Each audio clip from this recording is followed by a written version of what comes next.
Let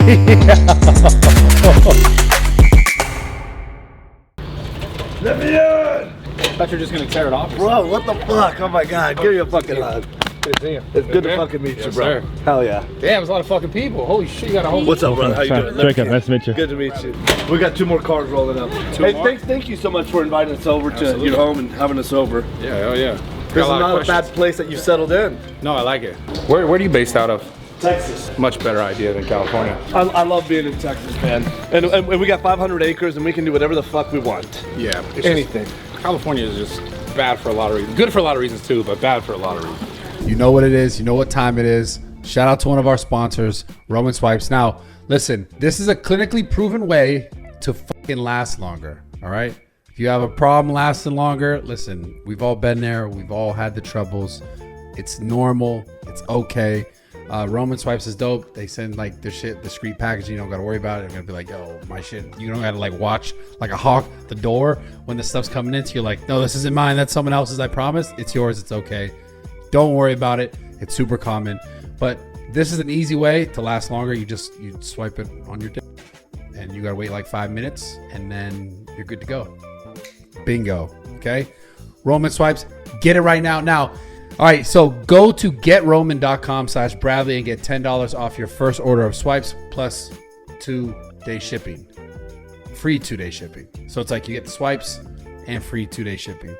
Yeah, do it. Go to getroman.com/Bradley.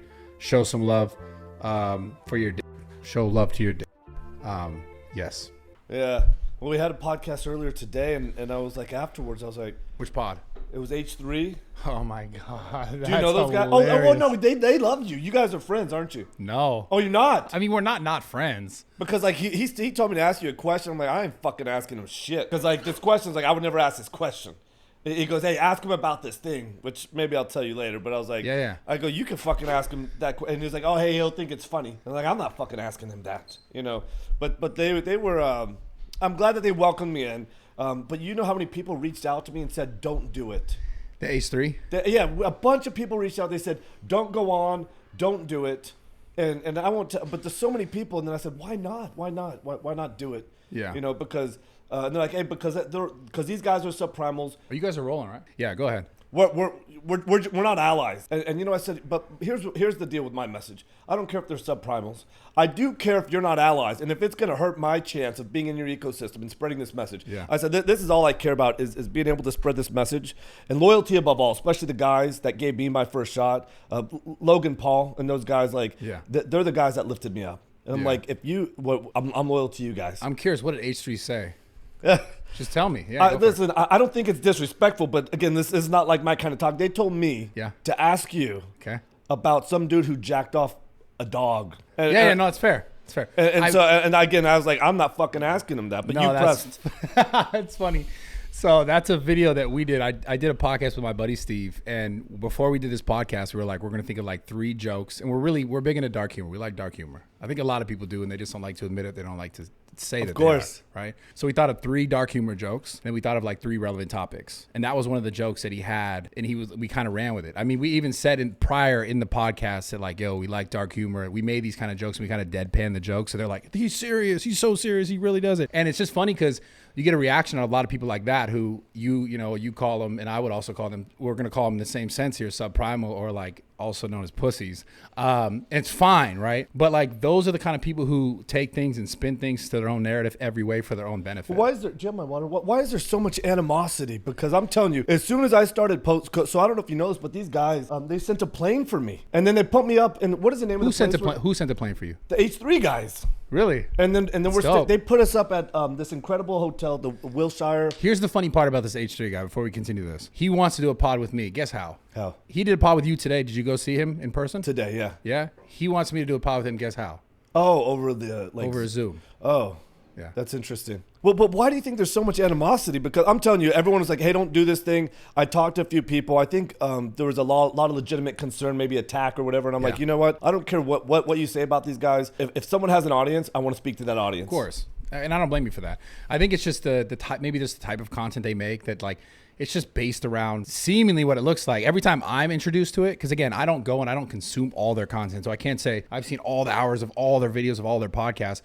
But every time I'm introduced to it, it's some sort of like tearing down either me or some other creator that doesn't agree with them. And that's, I think maybe that's the reason why people would say not to do this or not to do that, whatever. That makes sense. And I think maybe I'll learn more about that, but I'll tell you that they welcomed me with open arms. Yeah. I think because so many people were telling me to be on high alert, I was on high alert. Yeah. But they welcomed me with love, and there was no real challenge of the message.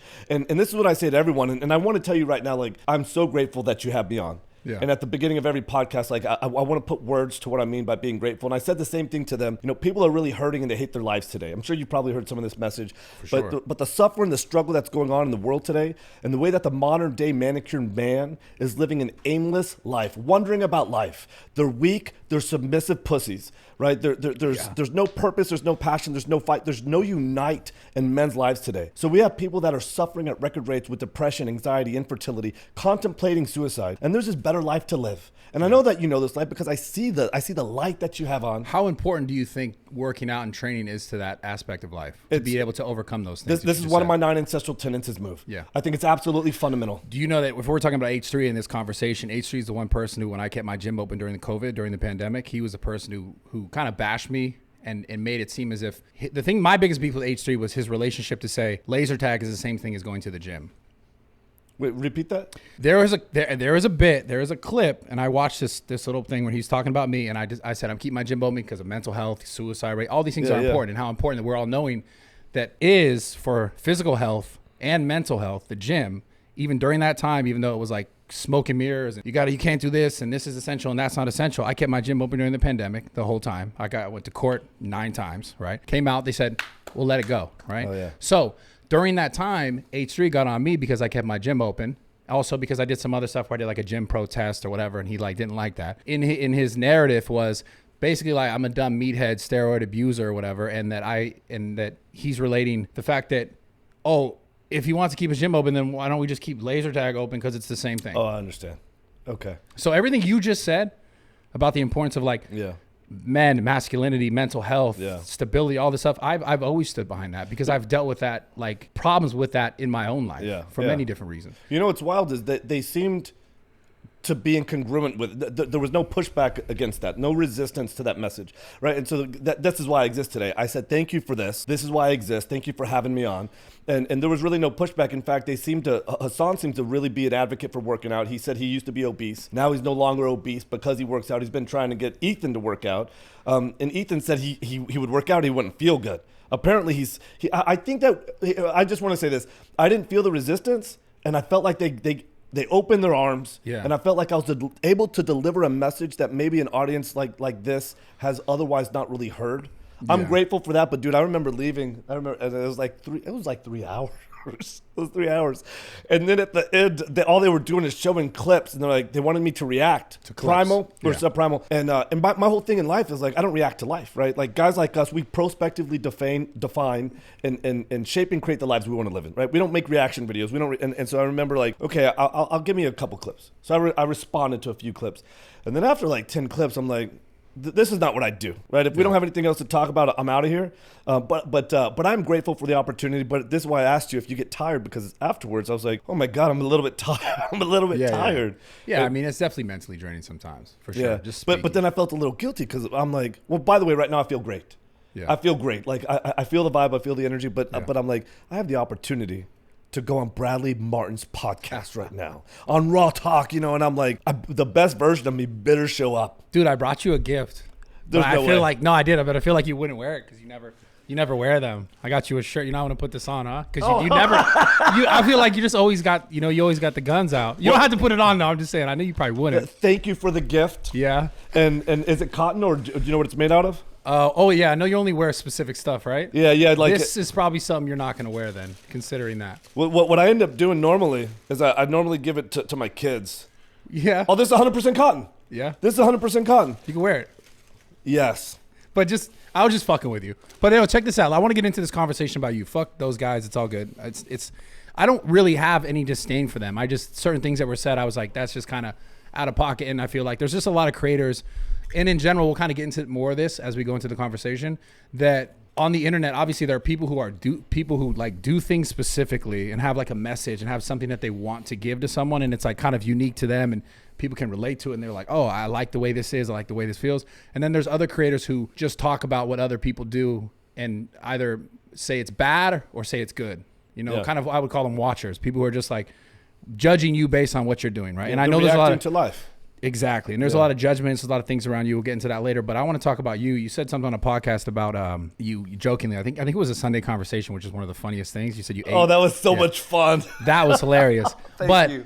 But Brian Johnson, who is that guy? Yeah, that was my predecessor. Yeah, okay. Right. But I want to talk about that guy, because the thing that I find so interesting about you, and again, I'll talk more about this later too, is that you just kind of jumped on the scene, seemingly what looked like, because I've been doing social media forever since the beginning, with a roadmap. Like you had a roadmap. That's what it looked like to me, because I've been doing this for a very long time. And like you came right onto the scene with community cues, like a lot of marketing stuff behind you. But who is Brian Johnson? Yeah. Like, well, first, thank you for the shirt. I Absolutely. really appreciate the gift, and I'm going to give it over here to Liverking. But here's what I'll say about Brian Johnson. So we're all born primal. We're all born raw, wild, free. Right. Yeah. And then we started to domesticate ourselves. Right. We started to like become civilized. We started to become mindlessly compliant to our detriment. And then it's really tough to go back. Right. And then when you can find that primal part of you, right? I say certain times in life, that primal barbarian guy comes out. He comes out in the gym when you're hitting PRs. He comes out in a life and death situation. He comes out in a fight situation. And if he comes out enough, it's like getting a taste for blood. And then he comes out and he breaks out of that fucking cage because he says, you know what? I like that barbarian guy more. I like being raw, primal, wild and free. Yeah. Because it's freeing, right? And you know how it is, like when you're with your best friends, when you're completely vulnerable, when you can be silly and stupid and zero fucking judgment, when you're that pure, that wild, you don't need a drink, right? The chemistry, the connection, the electricity that you have is immeasurable. And so Brian Johnson was the guy that was cool, was reserved. Right, I did corporate sales, and I would go in and I would try and act cool. And I remember like my manager would be like, "Listen, you're all fucked up here. Like you got to walk in, you got to say, this is my first day. I don't know shit. Can you help me?" And I was like, "Oh, I can't do that." Like, I was. How old are you? At that right now? Yes, I'm currently. 45 now. Okay, 45, and so I was like, "Oh, I don't know if I can do that." And, hey, I'll try it. And I tried it, and I couldn't believe how effective it was. Because I spent so much time guarding myself and protecting myself. From 10 to 15, it was a hellacious 5 years of my life. This was my first rite of passage. And I got the shit kicked out of me every day. And so recovering from that, I guarded myself. Why did you get the shit kicked out of you? I was the only one of my kind. I was undersized. I was the only white kid at my school. And I was so little. What city did you live in? San Antonio, Texas. Okay. And not a good area. And most of the people I went to school with, a lot of these guys are not around anymore. A lot of these guys are dead now. Just a guy that lived a street down the road from me was shot in the head at his house. But back when I went to school, kids took these little guns, these 380s to school. You wore steel-toe boots to school, and no teacher would break up a fight. There's no teacher breaking up a fight. The gym coaches might come run over, but there's so much blood. And if a teacher broke up a fight, that teacher's gonna have his ass handed to him. So that, you were bullied when you were a kid? That's the least that you would call it. Yeah. And again, and I allowed it. I didn't have a dad, and I allowed this to happen. You grew up without a father? I grew up without a father. I have no memory of my dad whatsoever. Interesting. But I'm saying all this in context to say I went through that, I endured that, and then I spent the next 5 or 10 years trying to protect myself, being cool. Yeah. The opposite of primal, wild, and raw. And then I had somebody say, "Hey, you're too cool. People don't want to help people that are that cool. Let's start to shave off that cool guy." And then I started to figure out, this primal guy's way more fun. Like when you can live life with this sort of reckless abandon. But what is the transition? Like at what age you start to realize this? You said 15 and you're like, okay. And then when did you start to come of age and you're like, all right, I want to be more like this primal guy? Like when did you start to create this idea? Around 30. 30, so okay. I'm around 30 years old. So you started living like prior to this then? You were like, what kind of jobs were you working? It was sales stuff?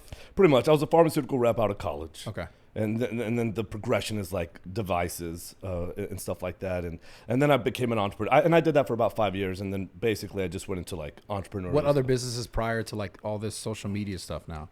Yeah, so I owned a company called Search Engine IQ. We built like these vertically integrated, we call them vertical monopolies.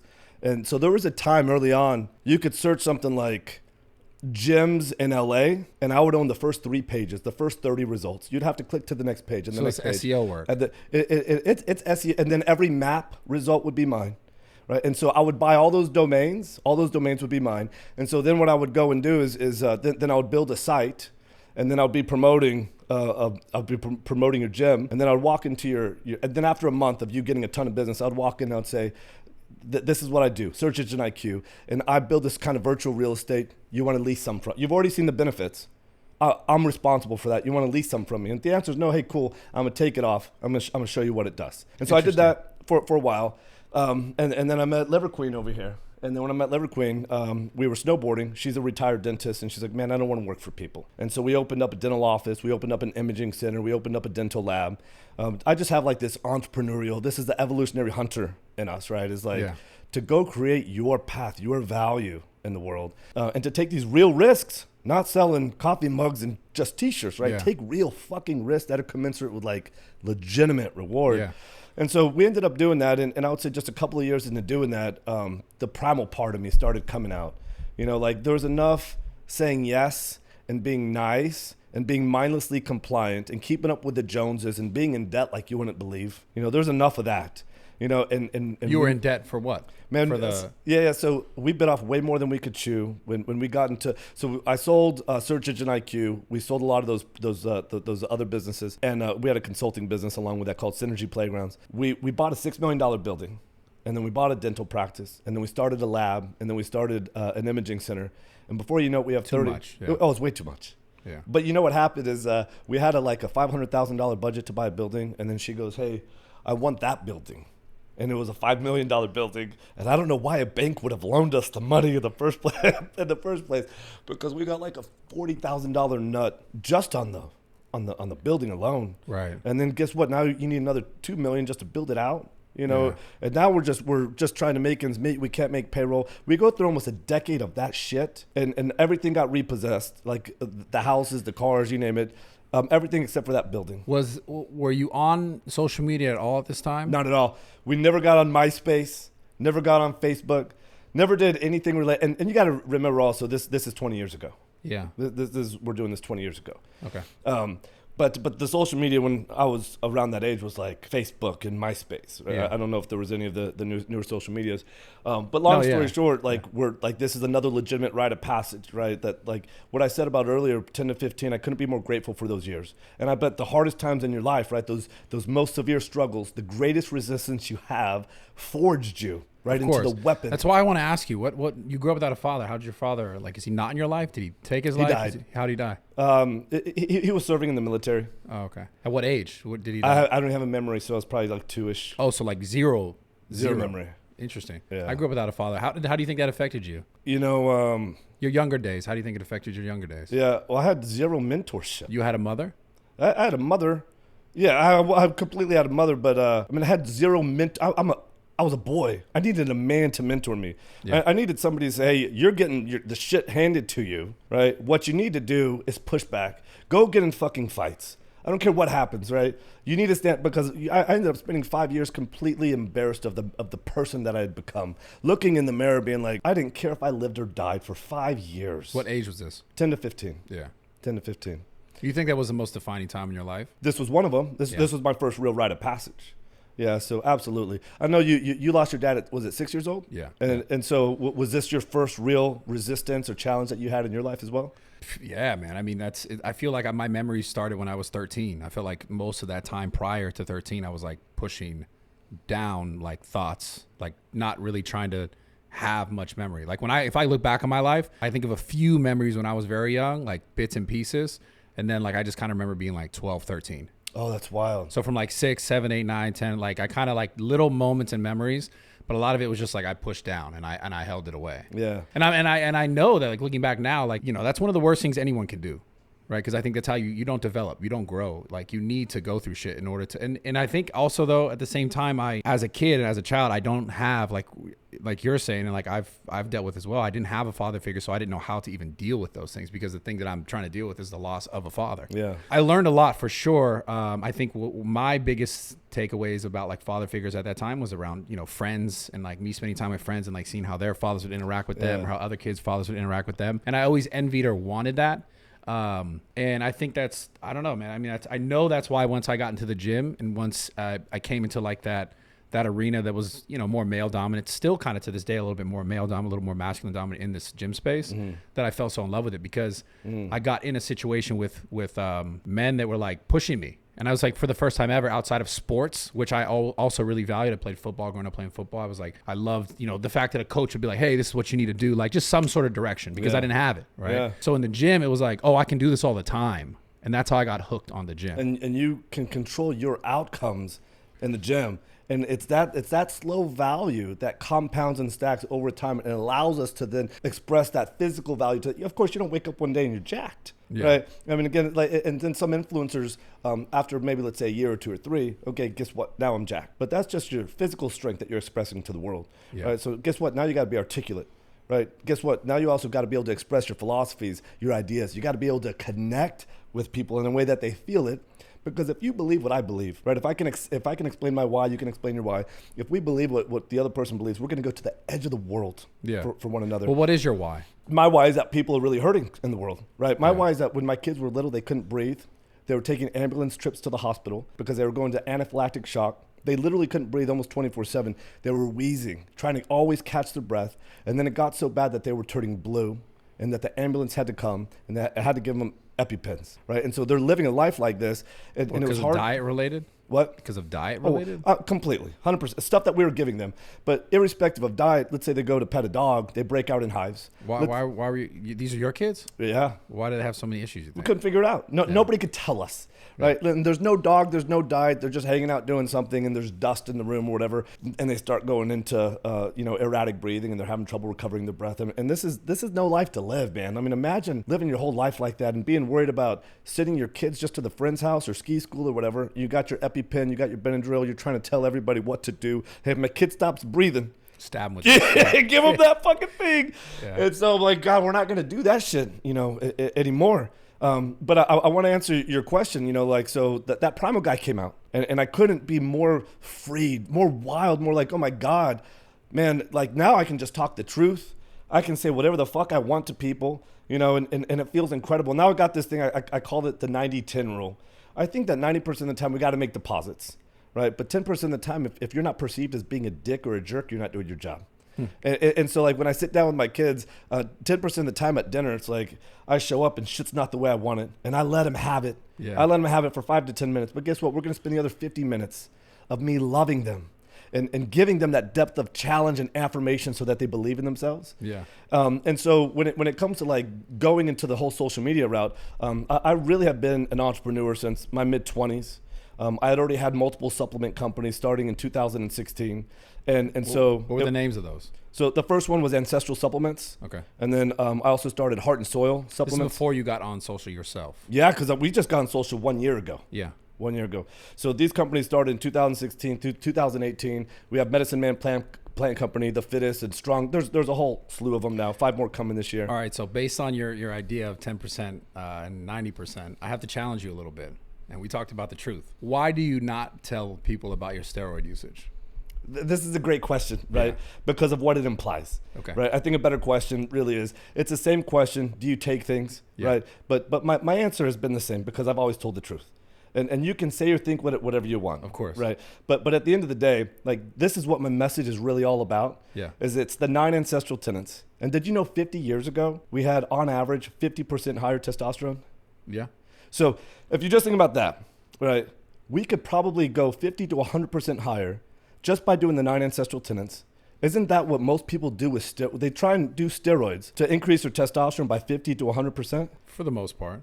Well, so I don't know exactly what the numbers are, but what I'll say is this: like if somebody has, let's say, 700, testosterone, free testosterone, and if they're taking steroids and they want to get up to 1,400 or 1,500 or whatever it is, guess what? You can do the same thing with the 9 ancestral tenets.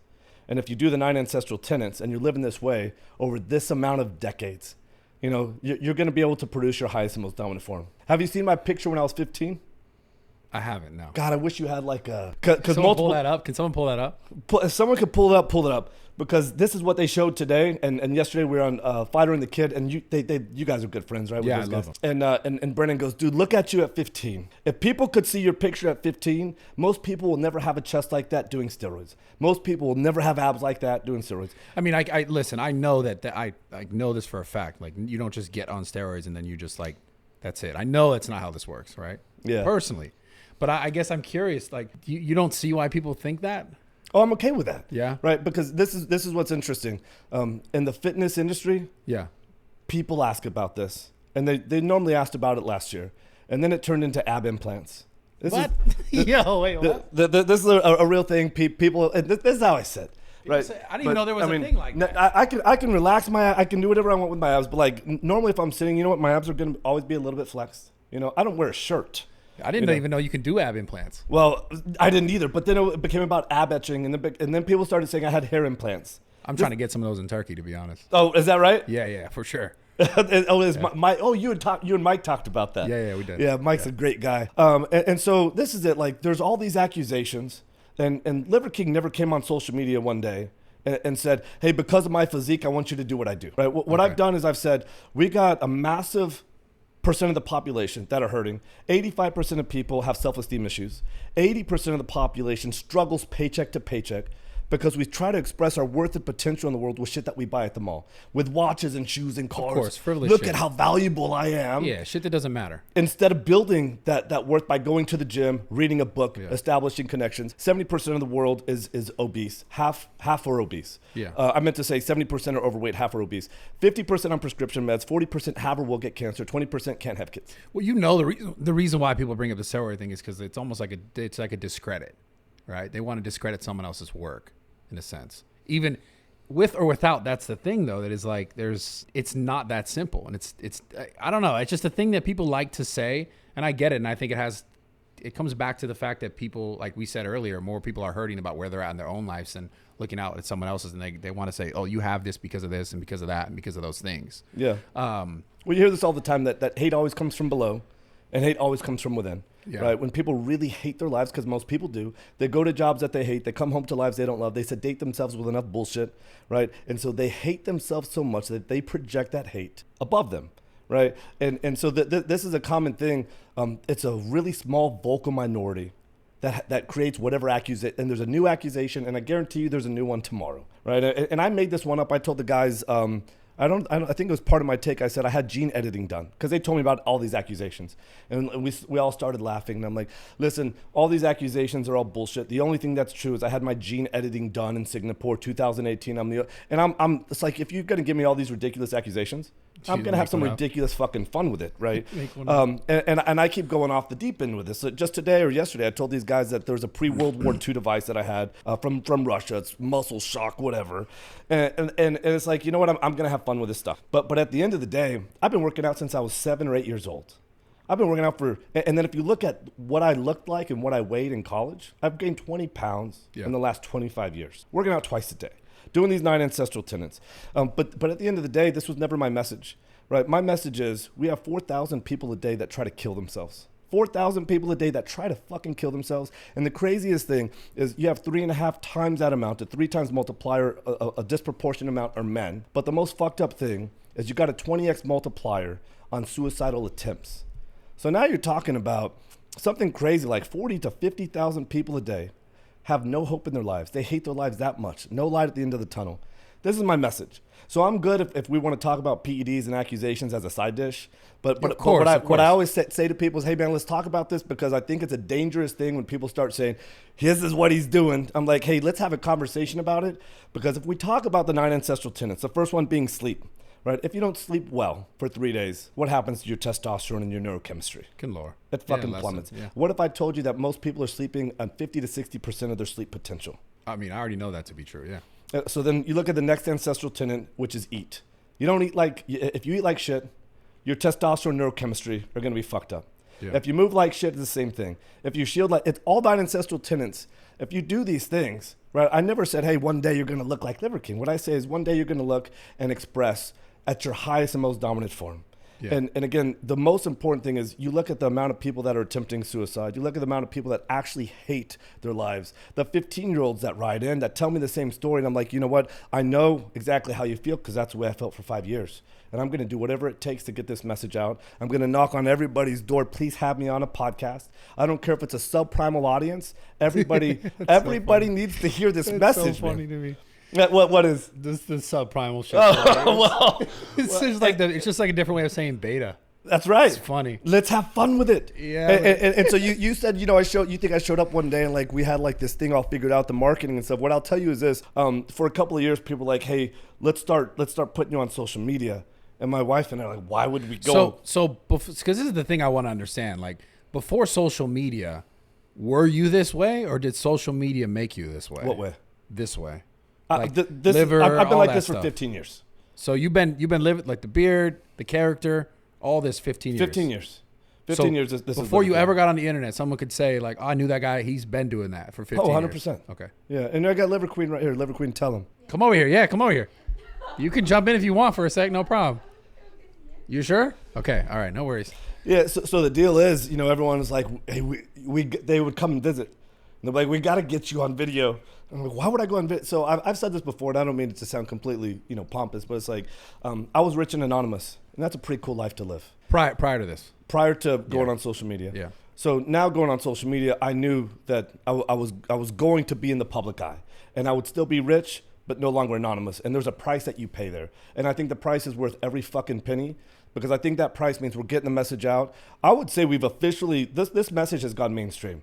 And we go out places and everyone's like, hey, Liverking, Liverking. I'm like, why is my name Liverking? Because liver is king.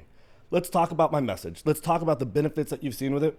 So everyone's like, man, listen, we got to get you on video. And so we resisted it for like 2 years. And I said, fuck it. You know what? Maybe this is a new chapter in my life. But here's what I call it: passive income. I'm going to live my life the way I live my life. You keep up with me. You record me. And so for the most part, that's a majority of the recording that we do. So I love that you said you came out with a plan, you came out with marketing and yada, yada. I wish I could tell you that I got the best social media team in the world, that the world class. Number one, I would say they absolutely are, right? Yeah. I wish I could say that it's some of the viral ideas, eating 51 eggs in 2 minutes, right? These are things that we do for fun. One day, my wife and I, we're on the top of our mountain. We're on mushrooms. We're having a great fucking love time. mushrooms. But you're my fucking guy then, right there. Mushrooms. Primal. I love mushrooms. So we're laughing because we're reading some comments, and the comments are like, by the way, it's really hard to read a screen on mushrooms, right? Oh yeah. Oh yeah. Oh shit. Yeah, that's funny. And somebody writes, there ain't no way he eats this shit. And so she goes, hey, you know what you should do? Why don't we go into the house right now and you cut open a testicle and you eat it like an ice cream sandwich.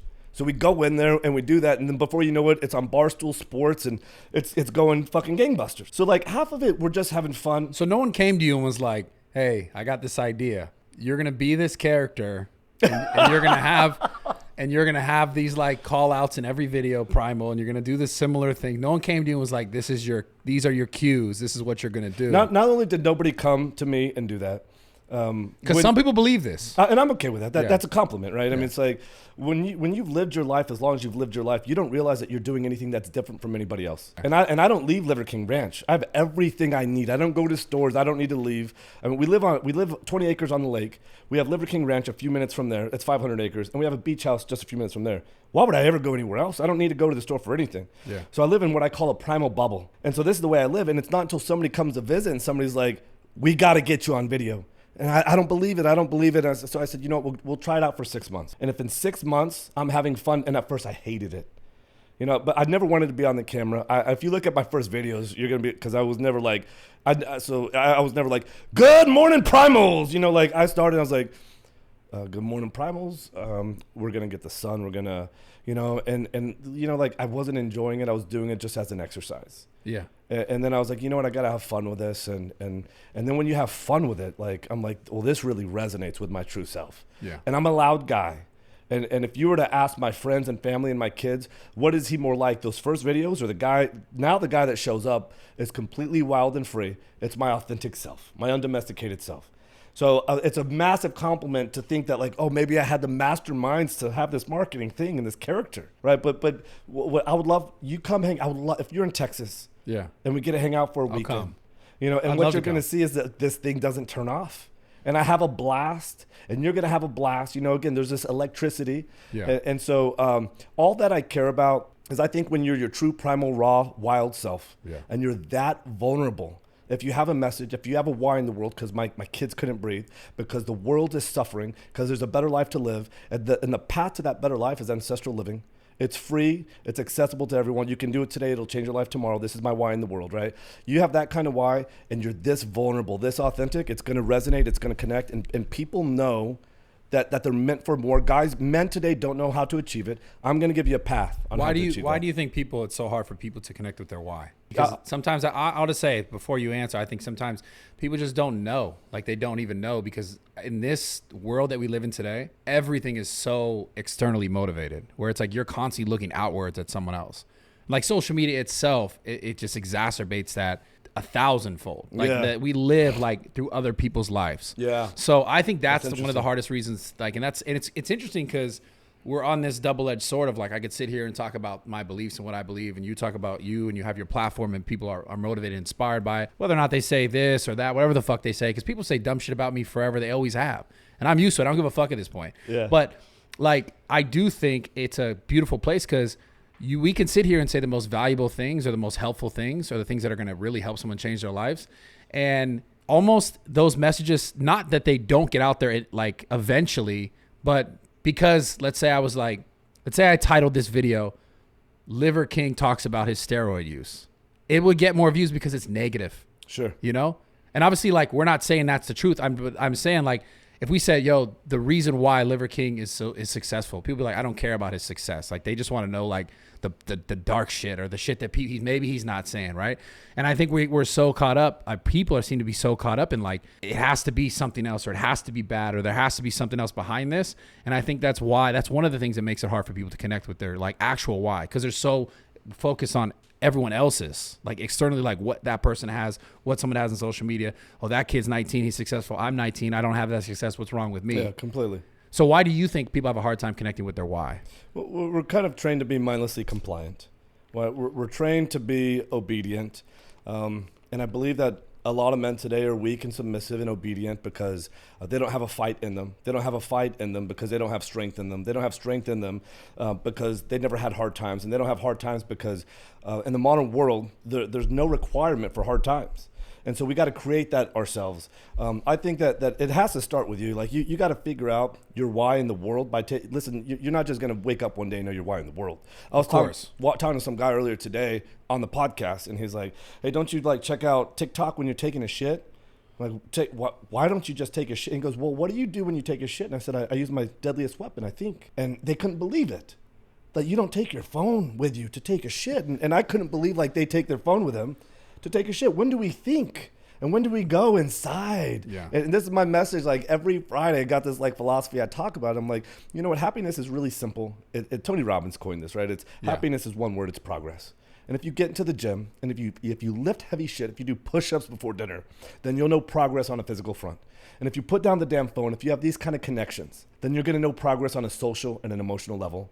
And if you read a new book, you learn a new skill, you solve new problems through abstract thinking, you're going to know progress. You're going to know happy on an intellectual level. And if you go deep inside yourself, and if you contemplate your consciousness, you're going to know happy on a spiritual level. Yeah, I agree. But nobody does that. Why do you think people don't do it, though? That's the question. I think most people are sedated, right? I think, if you look at, we outsource our job as parents. I think they're afraid.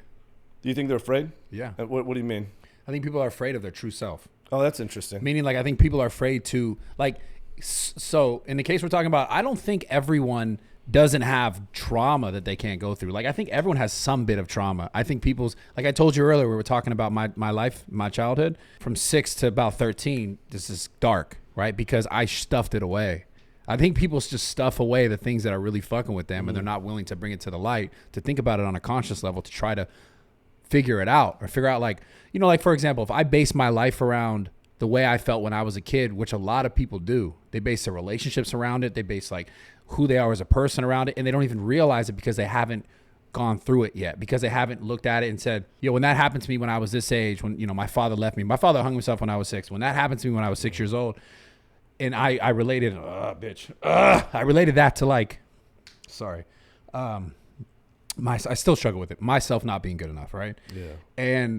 But that's from a 6-year-old perspective, right? So I feel like most people are afraid to go back as their current self, 20, 30, whatever, how old they are when they're, like, where they're at in their life, and they look back at that time, that troubled time. It's easier to say, that's in the past, I'm not here, right? Yeah. Versus I look back at that 6-year-old and say, well, it wasn't that wasn't that simple, right? Like now I have perspective as a 33-year-old that my father dealt with this, and a whole host of other things that led him down that path in his personal life, right? I'm not okaying it. I'm not saying it's good. I'm not saying it's the right path that he chose. If I don't go back and experience that again with like a higher level of thinking where I'm at now, then I kind of all my situations moving forward are kind of somewhat hinging or dependent on this like initial reaction as a young boy. Right. So I think people are afraid to go back to those moments and revisit them with a different perspective because it's scary. Yeah. Because like it doesn't feel good. Yeah. I think that it is real interesting. And I think that's probably, I never thought about this until this conversation. I bet I did the same thing. Those 5 years of my life, I never would have talked about it. I would have never told my kids some of these stories. And now I say this is one of the greatest gifts I could have ever experienced. And now I talk about it on podcasts. I talk to my kids about it. But I'll tell you, by happenstance, my kids were really sick. That's how I found my why. I didn't really find my real why in the world until I was 30. Yeah. Until I was 30. And then when I figured out that why in the world, I figured out how we could optimize doing the same things. The physique that I could start to build with the same amount of effort was better at 35 than it was at 20. Yeah. And I'm like, you know what? We can optimize like this. Let's see if we can help some of our friends. And so we had a friend with intractable Crohn's who got better through ancestral living, who is bedridden. There's people that have had infertility, close friends, that started living an ancestral lifestyle. Now they can have kids. Yeah, I have a buddy who had Crohn's disease, where you like shit blood and stuff. And he went to a doctor, and this is one of my best friends, the guy who got me like, just kind of started really in the whole bodybuilding industry in general. His name's Brandon. I'm gonna have him on the podcast. I talked about this before, but he had Crohn's disease. He goes to the doctor. They say, you're gonna have to take these what is it? Prednisone? It's corticosteroid. Yeah. You're gonna have to take this for the rest of your life so that you don't shit blood and you have these crazy stomach pains. And a lot of times right? it's much worse. It's these immunosuppressant drugs. Yeah. We're gonna say, hey, guess what? We're gonna suppress your immune system for the rest of your life. We're not gonna talk to you about any root cause shit. Yes. Now go have a good life. Exactly. So we do really live in that time where it is like, here, just take this and pay for this forever, and that's the only thing. That's your only option. And he's one of the smartest individuals I've ever met. Ever, right? And he was like, went to the doctor, the kind of guy who'd be like, no, I'm not going to do that. And he fixed it completely to the point where he went back to the same doctor. They checked him again. Then the doctor was like, the fuck did you do? Good. Right? He treated it with like nicotine and all these different things that are actually like healing when they're done in a certain sense. Yeah. And he like cured himself, completely gone. Autoimmune disease gone that he said you're going to have for the rest of your life. That's, and it's through different applications, obviously the nicotine, the food, the eating habits, all that stuff. He changed all those habits, and he hasn't had it since. It's been years. Yeah, it's an incredible story, and it's a really common story. That the default way that the body is meant to be is strength, health, and happiness. And when we can start to parse out some of the insults coming in, if we can improve our sleep, the way we eat, move, shield, connect, cold, sun, fight, and bond, we start to put ourselves in this parasympathetic state, and then we start to actually heal. And most people don't even know the damage at a cell phone and all the EMF signals coming from everywhere. Listen, I'm not saying go put on one of those hats. I should have come and wear one of those tinfoil those hats. But man, when you sleep, you don't need your phone on. When you sleep, you don't really need your Wi-Fi on. Pull your bed away. I started doing that. Thank God. Yeah. Because it's little things like that. Let's just hedge a little bit. And there's one of our best friends. Did you say your guy's name is Brandon? His name's Brandon Gertis, yeah. But my guy's name is Ben. Okay. And it wasn't until he came to our house that he healed. And then we thought, oh, hey, everything's good. He goes back to Seattle and gets sick again. Comes back to our house and heals. What was he healing? What was he sick from? He had intractable Crohn's. He was bedridden, HSCRP, I think it was over 1,000, something crazy. Oh, shit. Major, you name it, and everything that you talked about, what they're talking about, they did surgery. You name it. And so again, when you start to see that these things happen, I think everything that you said is true. People are afraid to revisit that trauma in their lives. Yeah. I never really thought about it like that, but I think advice to a lot of people is if you continue to make progress physically, socially, emotionally, mentally, and spiritually, you take massive action, you will find your why in the world, and that why will become an altruistic why. Because when you find that kind of fight, this altruistic fight that unites people, then you got it, man. Yeah. Then it's like, I'm going to run to what I do every single day because this 15-year-old needs to hear this message, because this 15-year-old is really hurting. Hey, man, I know how that feels. Yeah. And I'm going to do everything in my power I can to do my job. Yeah. Absolutely.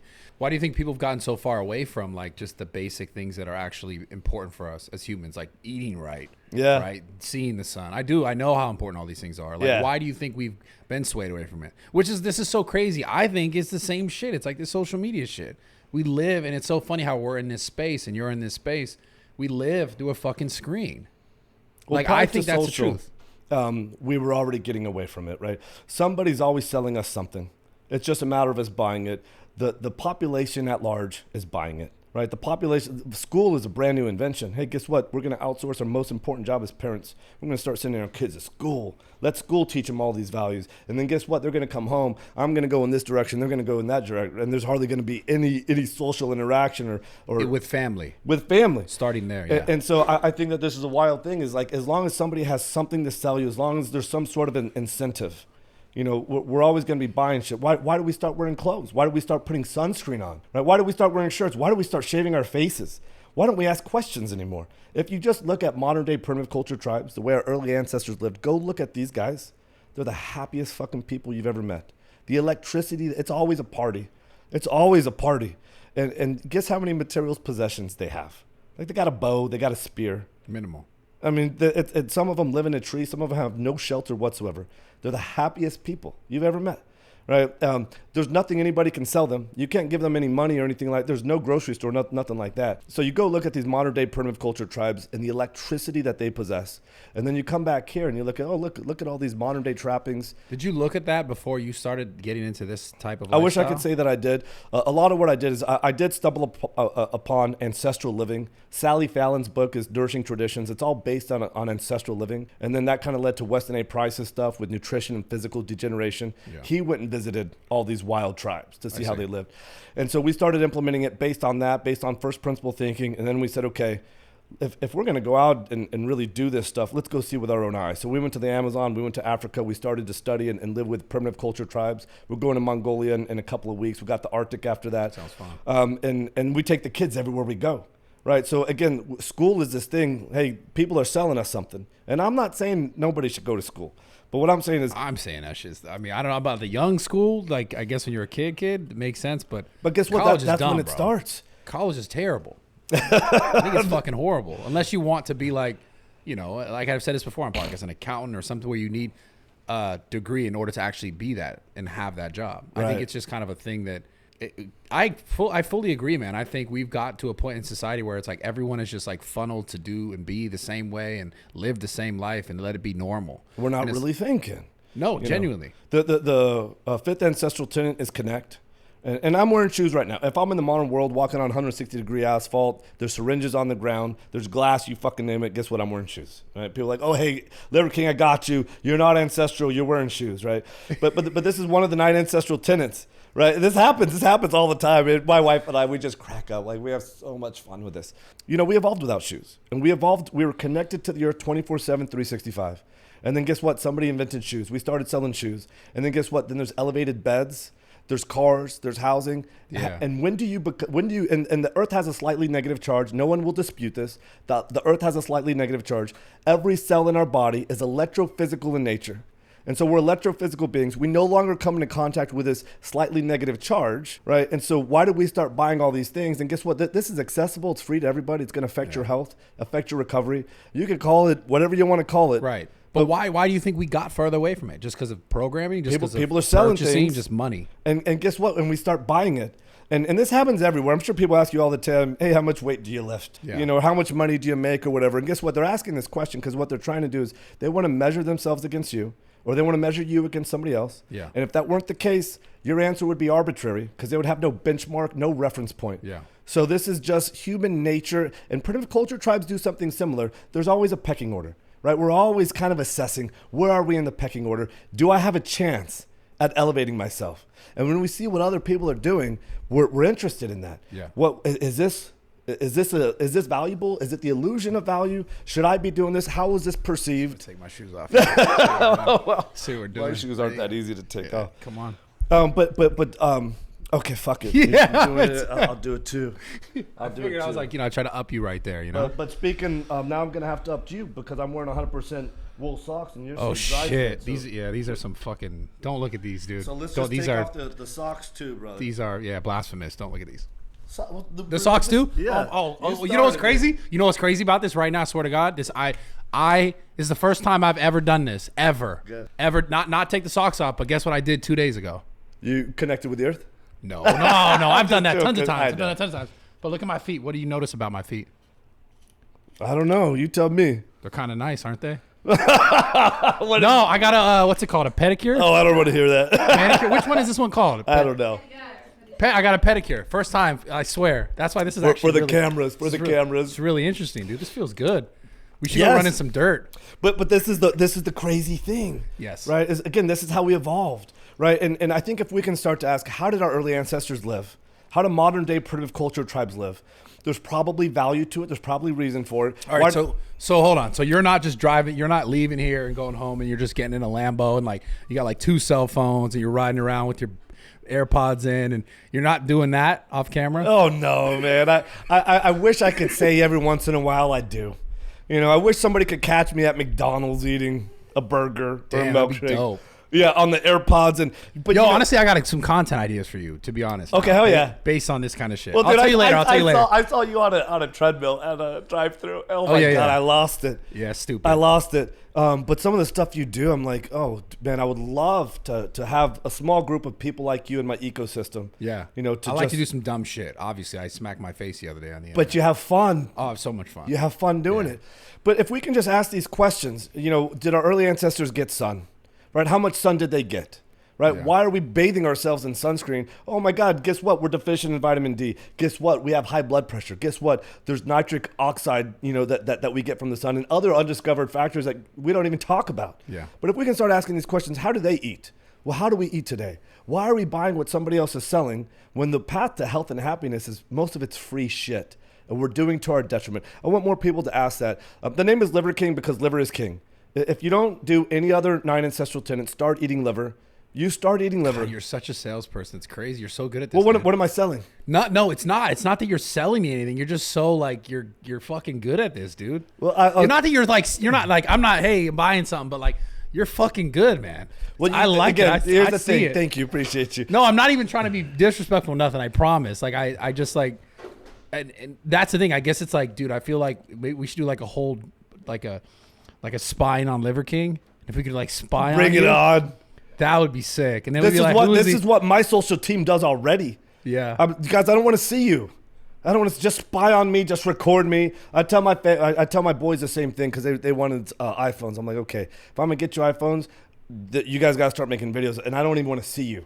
It's passive income. You know, I want to be able to record stuff. I want to be able to use this stuff. Yeah. You know, I see young people with these pods in their ears. Yeah. And I oh my God, maybe we shouldn't talk because they're one of your sponsors, right? Yeah. Maybe we won't talk about this.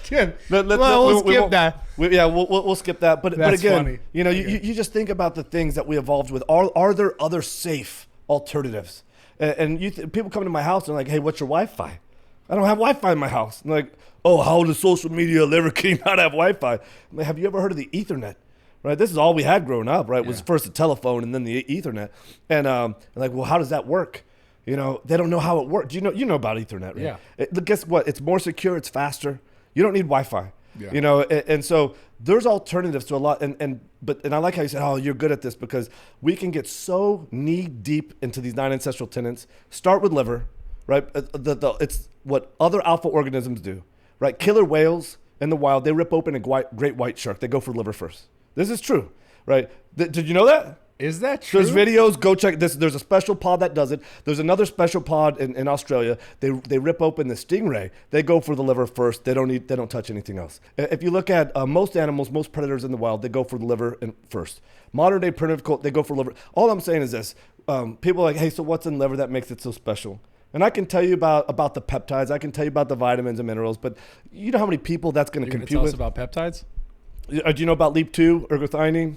I was trolling. Yeah, you. hepcidin. I was trying to troll you, dude. What do you Sorry. mean? What do you mean? The peptide. I was going to troll you about peptides. Oh, like PED peptides. Yes. Oh, I Yeah, got I was you. just Okay. fucking with you. Yeah. Let's just start with liver because liver is the biggest lever that's going to give you better drive, better determination, more energy, more currency. So to what have I been kick doing ass in wrong? life. Because I don't eat liver like that. Well, But I feel like I got it kind of like I'm kind of, you know. do we like, have liver here right now? I feel like I got it kind of down a little bit, you know. If we got liver, oh hell fucking yeah, guy. hell yeah. This is. So here's the thing, Bradley, you're kicking ass in life, you know, and You but think this will make me better? well, this is it. Everyone, if you're not doing all 9 ancestral tenets, you're sleeping on your potential in some way, shape, or form. And so if you haven't had liver before, I've had bone marrow. okay, and you haven't had raw liver, No, I don't know. Maybe once. you get down to good to get down on. I something? tried. Yeah. I tried to. We pull this in closer. I had a guy come in once, and I ate like a. I think Jacob. What did we cook? A bull testicle? A brain. I ate a brain. Oh hell yeah. Yeah, and that was fucking disgusting. Yeah, That was terrible. It was really soft and fatty, Yeah, right? it just felt like I was eating like sponge butter. Yeah. It was not. It kind of fucked me up. Not like physically fucked me. It just made me like sick. Brain's not real delicious. No, it was terrible. But liver's pretty tasty. This one's liver. Yeah, let's get down on some liver. Okay. Lionel, all this is liver, right? Liverking Chef Lionel? Yes. Do you have any salt? Is it like a salt thing? No, like Just try to, hot sauce. No hot. No. Tabasco, something like that. Let's No, do no. it. Cheers, brother. Okay. Come on. Okay, here we go. Okay, there we go. Okay, that's Not too bad. Little bad? pretty terrible. Come on. You think so? Oh man, I thought we had each other's back. I didn't talk shit about your sponsor. You don't talk shit about my liver. You know, because don't you know I got a monopoly on liver, Bradley? I was fucking up my whole business. Listen, plan. I just think it needs like some hot sauce or, you know, maybe some salt. Let's get some wild hot sauce. This has got. Yeah. Do you already have one? Hot Like sauce? a brand of it? No. Okay, we're gonna. Do we have come hot up- sauce, please? Because that was fucking. What I about don't- Tabasco? Because Tabasco is pretty ancestral. Jesus But Christ. we got to come up with some sort of ancestral hot sauce, a Holy wild hot sauce. shit, dude. But you ever had testicle before? Fuck no. You good to have? I fucking. God damn it, I don't want to do this. You already had bone marrow. You don't need bone Fuck! marrow. Let's do a piece of testicle. I don't want to do this. Testicle? I don't want to eat testicle. Shut the fuck up. It tastes like clams. Oh, I hate clams. Why'd you say that? All right, fuck what it. do We'll you do it. like? I don't give a fuck. We'll do it. Okay, grab a piece. Cheers. Why is mine so much bigger than yours? This is I'll do fucking. two, I'll do two. Okay, thank you. Thank you. Cheers. All right.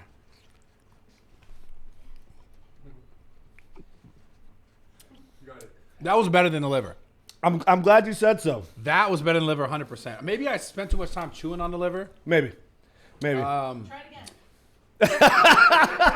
Let's eat this shit. Well, Oh yeah, this is bone marrow. And you've had bone marrow before. Yeah. Let's grab a piece. This feels like butter. I fuck with that though. That's actually good. And That part is good. if you put a little bit of, so the way I normally do this at home, I drizzle some maple syrup and some On sea which? salt on all of them.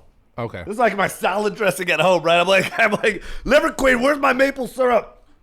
This tastes like butter. Yeah. Like, I always say that's actually really if good. God made butter, he would have called it bone marrow. Yeah, that's real. This one really fucked me up because there was like I felt like I was chewing. There was like a line in there, and it wasn't. It was a tough line. There's a lot of stuff like that in there, but here's the deal: you have no problem eating some of this stuff. At some point in time, like you got to. We've eaten this since the inception of our being. We've recently abandoned nose to tail organ meats. Did you know that? Why do you think we've done it? Why do you think people have done it? Well, again, because somebody's selling us something, right? If you look, modern day primitive culture tribes that go on a hunt, they take the organ meats and then they give the muscle meats to the dogs and the birds. And they don't have any of these health conditions that we have, any of these chronic conditions. When people start consuming nose to tail organ meats, they start expressing robust strength and health. You will see a change. I can't tell you how many kids have been diagnosed with ADHD, and the parents start feeding them liver, start feeding them some bone marrow, and they no longer exemplify the syntax of what they've been diagnosed with. They're kicking ass in life. There's so many nutrient deficiencies that people are suffering with today. Do you think is this stuff more expensive or less expensive? Than what? Than muscle meat? Yeah, than like the regular shit that we eat, basically. Well, I'll tell you. Chicken breast, all that. So I used to get liver for like $2 a pound. Are you about to tell me that you made it more expensive? So now I it's feel like that's $20 where this is a pound. I feel like that's where this is going. But make sure you buy the Liverking brand of liver. So I don't sell liver. I don't. I mean, Okay. I don't sell this. Kind Okay, of but liver. seriously, are you saying like we're just talking, you know, without trying to be like conspiracy theorists with the tinfoil hat, But do you think it's like by design that we've been like pushed to eat all those other things that are actually more exacerbated, if that's even a fucking word, of like illnesses and issues and diseases and problems? Like, do you think we're like in our society we're pushed to eat all these other things and not this stuff that's actually healthy for us? Like, you know, it's on purpose so we get sick? I think it's irrelevant whether or not it was done intentionally. We are where we are. We're living. That was smooth. Well, we're living a life today. You know, we're suffering at record rates. Yeah. Who cares how it really happened? Okay, that's fair. Right? Because this would be a fun dinner conversation to actually talk about who has those incentives to drive where we're at, right? With sick care today and what people are selling. But this is what I know is if we can acknowledge people are hurting, and most people, I guarantee you, people in the room, the things that I've talked about, the incidence of cancer, depression, anxiety, suicidal ideation, right? People in this room.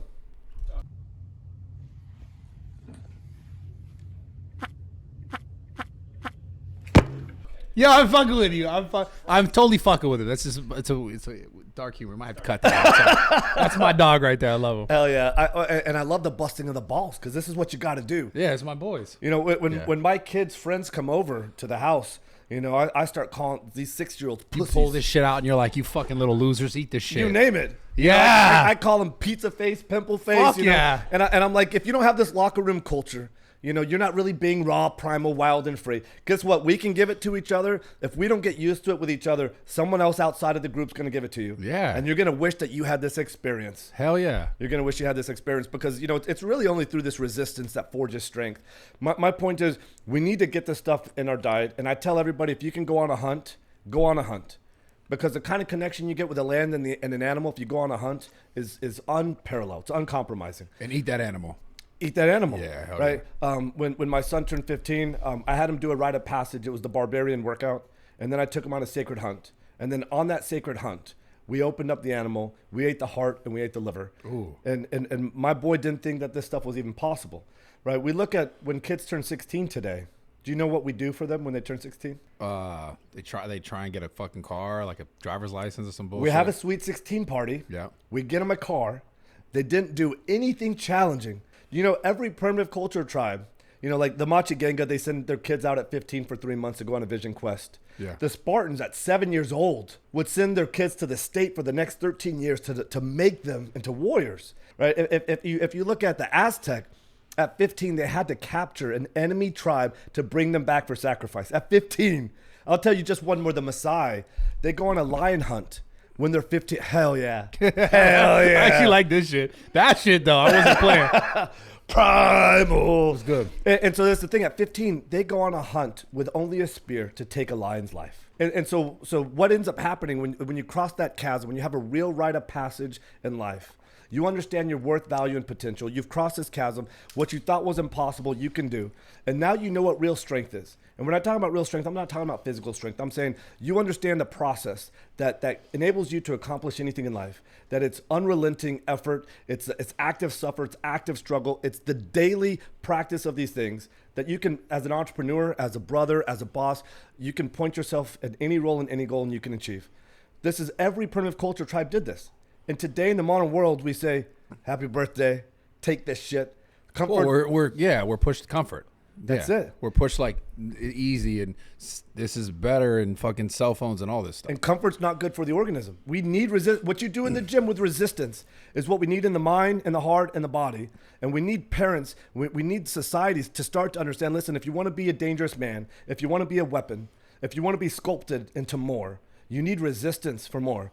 So we got to start to evaluate our lives. Listen, if we're living really comfortable lives, I get it. It feels good for a minute. I tell my kids this all the time. You guys are so fucked because we got so much money and you guys never, ever have to fucking work. Yeah. Your kids will never have to work. But I'm going to tell you guys this. I tell them, I don't know. It's a philosophy. One of the days of the week. I think it might be Thursday philosophy. And, but the key to this is progress. It's work really fucking hard on all four of these capacities of your being. And if we can evaluate our lives and say, guess what? I feel really comfortable. How much you want to bet? If you feel really comfortable and content, that's fine for a little while. But how much you want to bet? Without resistance, you'll have no progress. You'll have no happiness. Your life is just dull and the terrain is unrelenting. We need to we got to bring this back. Yeah. These rites of passages. When did you start to develop this mindset just through the harder times, or you were just like you grew into this and you were like you read books? Like where were It's you? a combination of all these things. I mean, I think, how long have you been working out? Since I was about 15. So that's the thing. almost If you look at it, 18 years. most of it is self-imposed. There's a certain sort of person. I mean, again, at 8 years old and at 15, why are we doing this? Right. Right. And this is self-imposed, and nobody's telling us to do this stuff. But when you see that you can create, you're in charge of your own value, and that value stacks. And then at the end of the day, people pay for value. Right. And I always say that money is a proxy for the value that we create in the world. Okay, so I got a question then. You made me think of a different question. How, like, okay, people watching this, right? Like you said it was through my own experience that I was like, okay, this is why I am who I am right now today. How come you think people are like not able to figure out, like not necessarily the why, but almost what really matters? Because like, how do I say this? You did all this stuff. You went through all those phases of your life and you're like, okay, this is me and this is what's important. And then you shifted your focus to like, obviously the raw meats, the lifestyle changes, where you're at, because you didn't live that way your whole life, right? You kind of ran into it. Yeah. Why do you think people have a hard time shifting into something genuinely? Meaning, and this is the question mainly, is what I'm getting at, is like people get on social media now because they go, oh, I see Bradley Martyn doing this, or some other favorite fitness creator or some favorite YouTuber or whatever, and I want to do that thing because he does it, right? Fitness is a very popular thing that people go, I can work out, I take some photos, I'm a fitness influencer. Yeah. Very popular, right?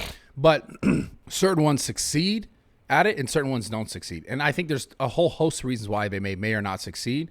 But I think at the core, it's because some people see it and they go, that's a good idea, he did it, I'm going to copy it, look at me now. And then it goes, and then it's not genuine, because almost like their action is in copying someone else's movement. Right. It's not their fight. So yeah, exactly. So like, I guess I'm trying to figure out from you, when were you like, this is my thing? How did you figure out this was my thing? You know what I know? When I was younger, I always liked to work hard. Working hard feels good. I remember we lived on like an acre and a half or 2 acres, and I was like 8 years old or 7 years old, and I would mow the lawn. And my brother wouldn't do shit. And my mom would yell at him, hey, you got to go weed whack and hedge. And I bet he doesn't eat liver. Oh, no way, bro. Your brother still? No, he doesn't eat liver. Yeah, after all this, he still doesn't eat liver. No. Fucking loser. What a loser that guy. I mean, I don't even know. I don't know. No, you know. But honestly, I can't be mad if it was. I don't know, dude. This is not. I got a replacement for the Lionel. Do you have the whole feast? Oh yeah. But bring this over, and then I'll tell Bradley what it is, and I'm gonna get back to I think what hard work sculpts within us, because we know that we gotta eat all this stuff, and for people like my brother, and for any other subprimal that doesn't want to get down on organs, the whole feast has liver, heart, pancreas, spleen, kidney, bloods, bone, and colostrum. But this isn't the same. You know what I'm saying? Here's the deal. Nothing is the same as the real deal. Yeah. Go get the real deal. But if you freeze dry this, our early ancestors also would freeze dry this. We'd call it Pemmican, or we'd freeze dry fish eggs. The Inuit did that. You have incidents all over the world where we would still dehydrate or use some sort of drying technique. Yeah. To be certain, I told you earlier, go on a hunt. If you're not going to go on a hunt, go to your butcher, go to the grocery store, go to White Oak Pasture. If you're not going to do any of that, you still need to get it somewhere. So go get it from a supplement. Go get it from Whole Feast. Let's try it. Let's do it. Cheers. Okay. Okay. So I can already tell what it's going to taste like.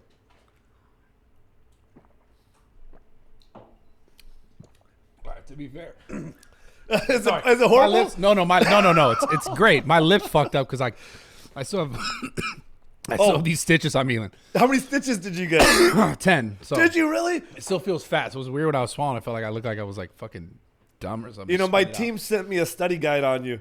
And that Really? was one of the videos that they See, I got you. Look, study guide. Look at that. Caught you, motherfucker. What do you say? Oh, study guide. No, it's true. Oh, yeah, I'm the one who said it. I mean, No, see? Yeah. What other study guides you got? Well, if I'm going on a podcast, my guys send me a study guide. It's a one-page sheet. They clip it and everything. I'm fucking with you. Well, I don't know if you're what's there. I'm to totally fuck about. fucking with you. Okay, I appreciate that. 'Cause Yeah. I'm the one who admitted it, so I'm fucking with me. No.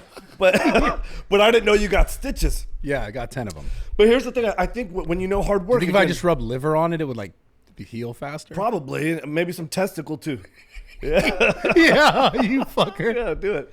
Go ahead. No, I want to get in. Sorry, jokes aside. I want to get into this idea of like, because I was kind of talking about the copycat and then people not succeeding and falling off, and then kind of like to you, like where, like how this became so genuine to you, like so real to you. Well, there's no doubt in my mind it became so real to me when my kids couldn't breathe. Okay. But prior to that, I always knew hard work, right? When nobody asked me to work hard, I would always work hard because that made me feel good. And then my peers recognized the hard work. And when my peers recognized that and I had no confidence, right, that gave me everything that I needed, to continue to work hard.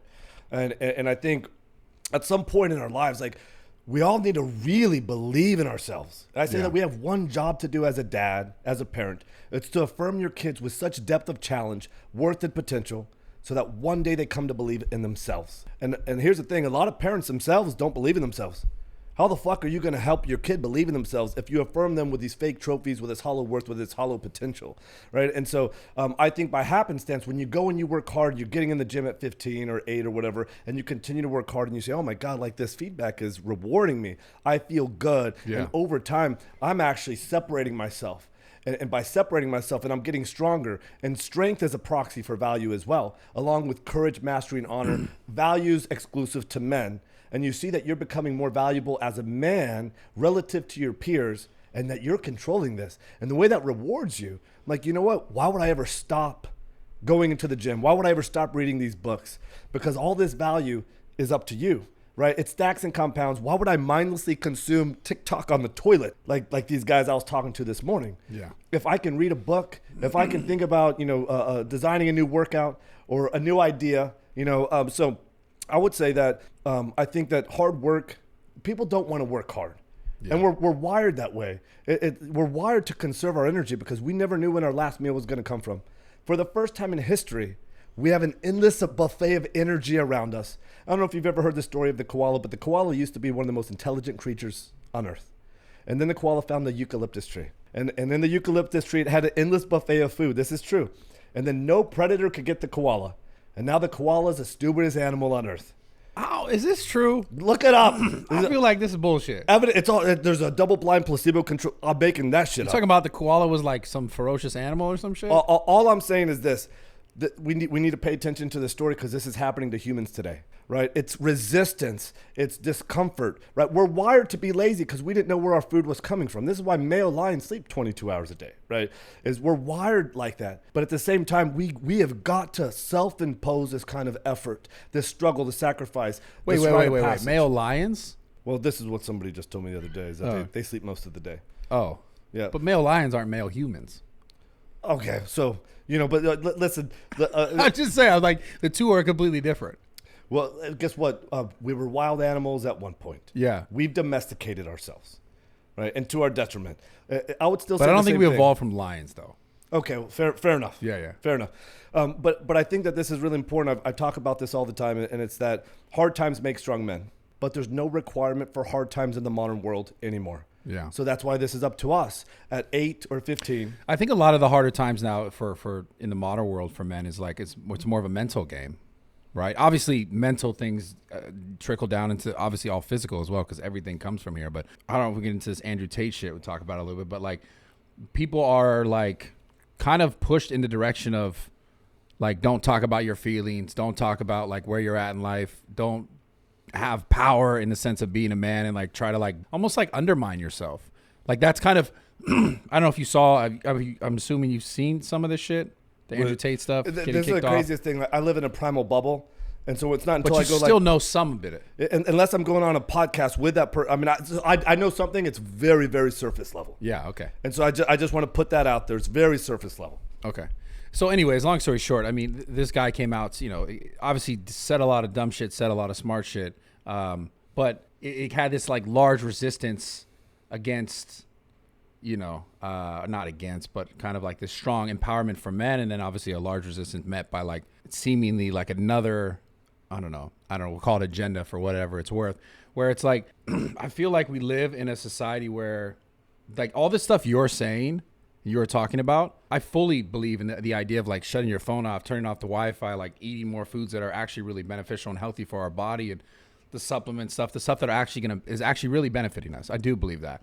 I do believe at the same time though, we live in a society where like we are like pushed to be pussies. Oh, yeah, absolutely. So my question to you is like, obviously, besides these things, and I know your answer is probably gonna be the 9 ancestral tenets. This is how you avoid being a pussy. Besides those things, Yeah, like, because I think the like I said earlier about the fear and the acceptance of self, because let's be honest, right? If I was like, okay, I want to follow the things that you're talking about. If I wanted to be more like you, if I was like, yo, I like what you're doing, I want to follow these tenets, whatever you're calling them, yeah? I need to be able to, before that moment, almost like be able to allow myself, like to not allow myself to continue to block myself mentally. And I think a lot of people, they're not willing to go deep. Everything still stays surface. So like, I'm trying to come back to this with you, is like, because I'm not getting enough detail. I don't know if I want more, but for whatever reason, but like, what allowed you to make that switch? Like, because you weren't always this guy, right? You have been like the last 15 years, like you said. When were you like, this is what I'm doing? Because before it sounded like you were a successful tech guy and you were doing like sales and you sold companies. And then why were you like that life that everyone's like kind of rat racing to chase? I can answer that. You know, you've probably heard that there's the science of achievement versus the art of fulfillment. And I think it's really tough. I don't think it's tough to achieve. I think that we can all achieve at a high level if we just work hard. Yeah. But we're very rarely aligned with our life's true purpose. And nobody ever bothers to figure out that why. They don't spend time going deep inside themselves and then connecting with an altruistic why.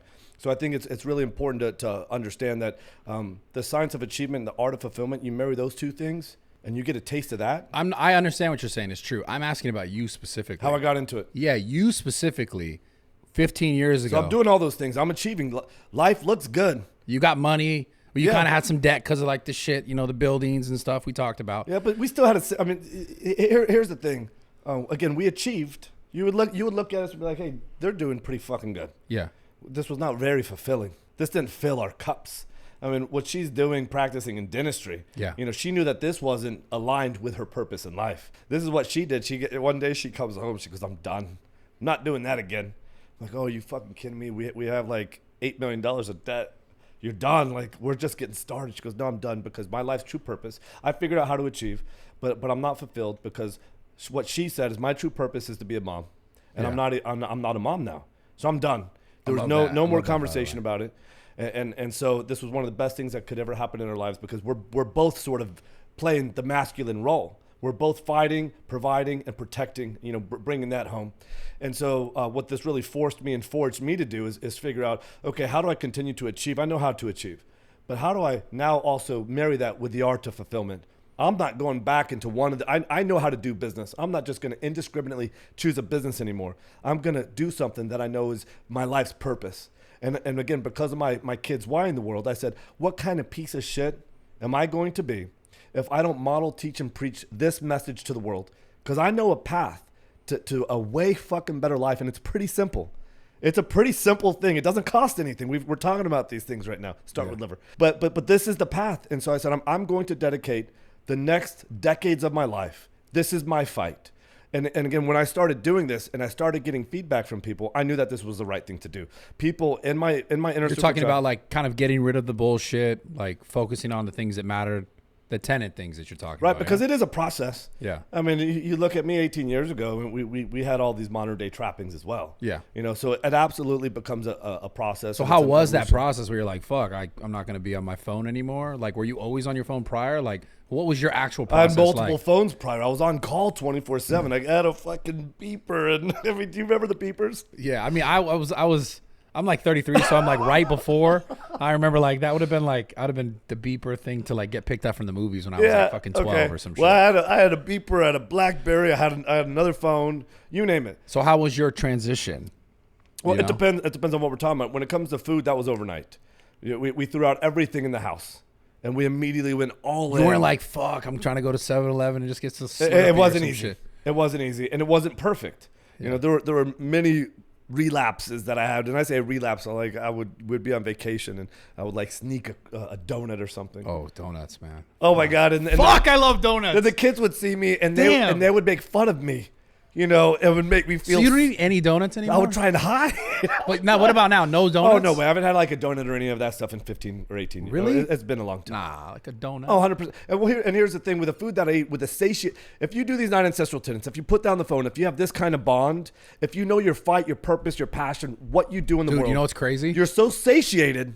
You don't think, oh my God, a donut, 2 seconds of this temporary satisfaction. This is like fucking heroin, right? You're gonna eat a donut. It's gonna be you're gonna be happy for 2 minutes chewing this thing. It's a donut. It's so good. You know what else is so good? So good. The other 23 hours of your life. Yeah, fuck that. I'm kidding. Bring out the donuts. listen. I ate this stuff. I feel better already. I love it. Swear. And that's just it. We're all sleeping on our potential. There's this new high that we get. And when you feel that incredible, when you feel the energy, the drive that it gets, you want to share this with everybody you know, everyone that you care about. Right? And then you have this culture, this electricity. And so when I was able to start doing this thing, this kind of fight, I knew that there was no going back. This was the most fulfilling, the most rewarding thing. And again, this isn't even about me anymore, right? This is our altruistic fight in the world. Yeah. I have CEOs for my respective companies. I don't CEO any of those other companies. I don't even CEO the Liverking company.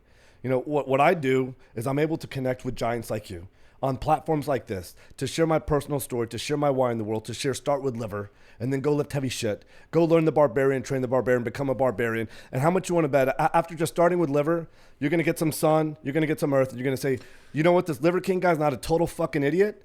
I'm going to look in one or two other things that he's doing, and then we incrementally ratchet our way up to doing these 9 ancestral tenets, and then people start accusing you of being on steroids and PEDs because now you're expressing this fucking wild creature that doesn't look like anybody else. They always accuse me of it. I don't give a fuck. Well, I'm not even saying you. I mean everybody. Oh, you talking about them? I'm saying you. Okay. When you start eating liver, you do these 9 ancestral tenets. The way that you are going to transform, not just you, the population at large will transform. So many guys have already started doing this, and you look at their transformations in a small period of time, and then you stack that over years.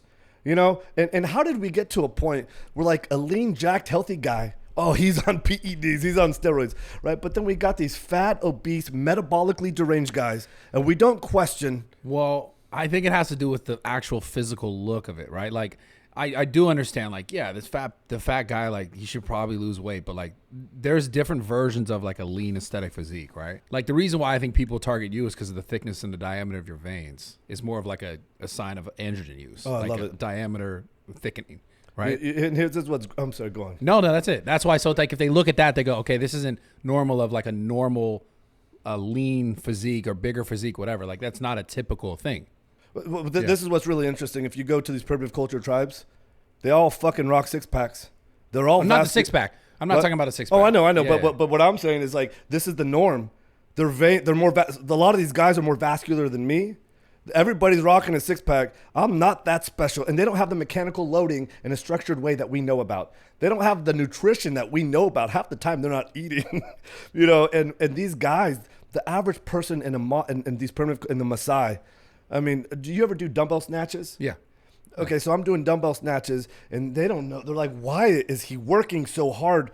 Not for food, right? And because I took my dumbbells with me everywhere I travel, and I'm doing these dumbbell snatches, and I see them looking. I'm like, oh, let me put all the weight in just in case they try and lift it. And I'm doing 100-pound dumbbell snatches, and so they come over. They've never lifted a dumbbell ever in their life. They don't even know what it is. They're just in awe. They start lifting 100 pounds. They've never done it before. I'm just saying, this is their default. It took me this many years, you know, to develop the strength that I have to start to express my potential. These guys are so vascular. They're so lean. They're so ripped. This is normal. We live in a world where this is not normal. The modern day, our surroundings right now, it's not normal, and it's to our detriment, and we have to change this. You talking about just the fact that people are just in less shape. It's not just less shape. People deserve to have 6-packs. People deserve to say, I'm a fucking 10. I'm going to attract my complementary opposite. I'm going to wake up next to a 10 every day. I'm going to love and lust the lady that I wake up to every fucking day. How are you going to do that when you're a 6, bro? And I'm gaining 5 pounds a year in perpetuity. Guess what? One day I wake up, I'm a beast. Guess what? One day I wake up next to this beast.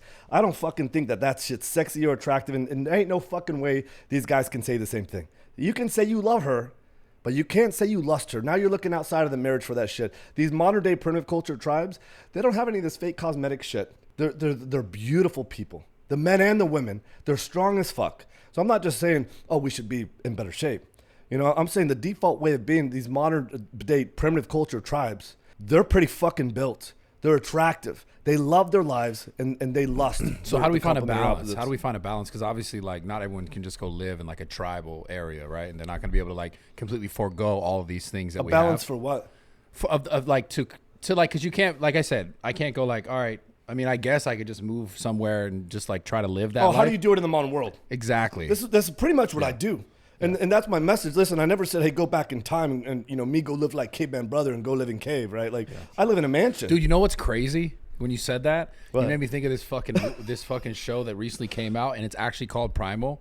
Oh, wow. It's a cartoon, and there's not much speaking, and it's my favorite fucking show. Wow, it's called Primal? It's called Primal. Okay. It's fucking. There's not much talking. There's very few words, but it's a caveman. And because when you say the caveman thing, it kind of made me think about it. It's a caveman and his dinosaur, and they like fight and they like hunt and they do all this crazy shit. Yeah. And it is so entertaining. Okay, I'm like down. I swear, if you watch this, like text me. I swear to God, you will love this. I will. So I watch 40 minutes a night with my kids. You will love this. We're They will gonna tune fucking- into Primal. It's so good. It's addicting. You'll be like, nah, I gotta watch 2 episodes. Hell I swear. yeah. I Hell swear. yeah. So it's a very gradual process that you ratchet up.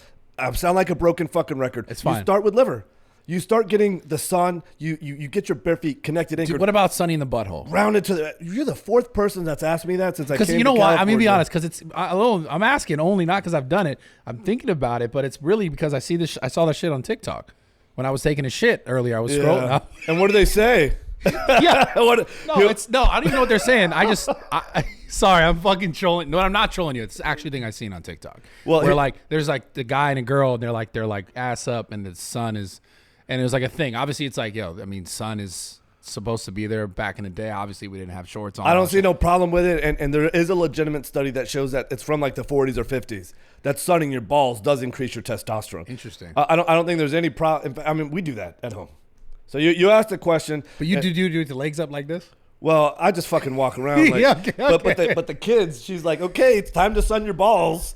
You know, this is what Liver Queen's like, guys, go sun your balls. And so we do have an estate and we have staff. And So you got some and so she's like, she puts like these barriers up. from okay. like this tree to that tree. Oh yeah, Okay, and then the kids are just out there reading books, sunning their fucking balls, man. Fuck. So that should answer your question. But again, you ratchet it up. You're not going to start all 9 ancestral tenets at once. Like, Yeah. do you do any Olympic lifting, snatch, or cleaning? Oh jerk? yeah, that's how I started. Yeah. Oh, is that right? Yeah, before I got into bodybuilding, the first thing that I did was actually Olympic lifting. Oh, that's incredible. Yeah. And straight how up. amazing does it feel when you hit a lift? Oh, I mean, there's nothing like that. Like, because it's almost like doing a muscle up or one of those movements that are similar to it. It's like it feels almost. It's effortless, right? yeah. It's like it's flow. It's perfect. If you nail it, yeah. When you nail it, it Yeah. feels effortless. yeah. Like you think like the weight almost like doesn't exist because you almost Right. just catch it in the right moment. I love that. I didn't know Yeah. that about you. That's cool. So here's the deal. If I were to tell you to go do all 9 ancestral tenets, and then each one has such depth to it, eat alone has such depth to it. I could tell you what to eat, what not to eat. I could tell you that you need to fast 5 days a quarter. I could tell you the feast and famine cycle and I can tell you all of the steps, all 25 steps to hit the snatch. You're not going to do shit. You're not going to remember anything. So again, I say start with liver. Start eating liver. Let that drive you. If you feel a difference doing that, then go get some sun. Go connect with the earth. Go study the other 9 ancestral tenets. See what's accessible. So I wrote a book. It's the 9 ancestral tenets, and it's a guidebook that shows you one by one how to implement these things. But we make it really simple. Start with liver. Go get some sun. Go connect with the earth. Go lift heavy shit. Learn the barbarian. Become a barbarian. When you do this, you're going to know strength, and you're going to realize you're no longer a pussy, and you're going to realize that you got this incredible value in here that I can express to the outside world, and I'm going to figure out my why in the world. You're prepared to figure out your why because now you got strength, now you got the breath in you, now you got a fight in you. You're figuring out your purpose, your passion, your direction. You're no longer aimlessly just wondering. You're understanding, hey man, I got some fucking value. I can push back. I don't have to be mindlessly compliant anymore. And when you realize that you have value, again, a 10 attracts it. You just talk to a guy. A guy wants to be with a pretty girl. I'm like, what kind of woman do you want in your life? And if you don't feel motivated enough to start making these changes because your life sucks, I want to say, well, what do you want to be attracted to? If you attract your complementary opposite, let that drive you to be better, to do more, to become more. What about the fear? What about the people who like want that? They want to do that and they can't get past the fear of like taking the first step. Of eating liver? Yeah, sure. Or the second step, where like the fear continues to hold them back. Like maybe they're like, yeah, I ate that once, but like, man, the taste, like, oh, I can't go back to it, or so a lot of people whatever will say steps that. are. Hey, I tried liver; it's fucking disgusting. I don't hear a whole lot. And of fear. I don't even want to talk so much about the liver. I want to make sure that we put things in place so that the future generations will continue to pass down this wisdom, this free knowledge. And so my goal is to continue to. So we do have a TV show coming up, and I'm going to make sure that everything is amplified in a way so that the world knows about this message. Now, if you don't execute on it, that's on you. but I'm going to do everything that we can do. Well, I mean, it's interesting you talked about being in the red from one of your companies or whatever, but it's also like I'd rather have, I feel like if I'm looking at this like objectively, I'd rather have someone make money doing good than someone make a bunch of money just like shelling bullshit. Oh, God, I love that you said that. I was just on a podcast, and they're like, hey, how much money do you make? And I'm like, oh, fuck, that's the wrong question. You know, listen, I'm going to answer the question. But, and I alluded to this earlier, money is a proxy for the value that we create in the world. Absolutely.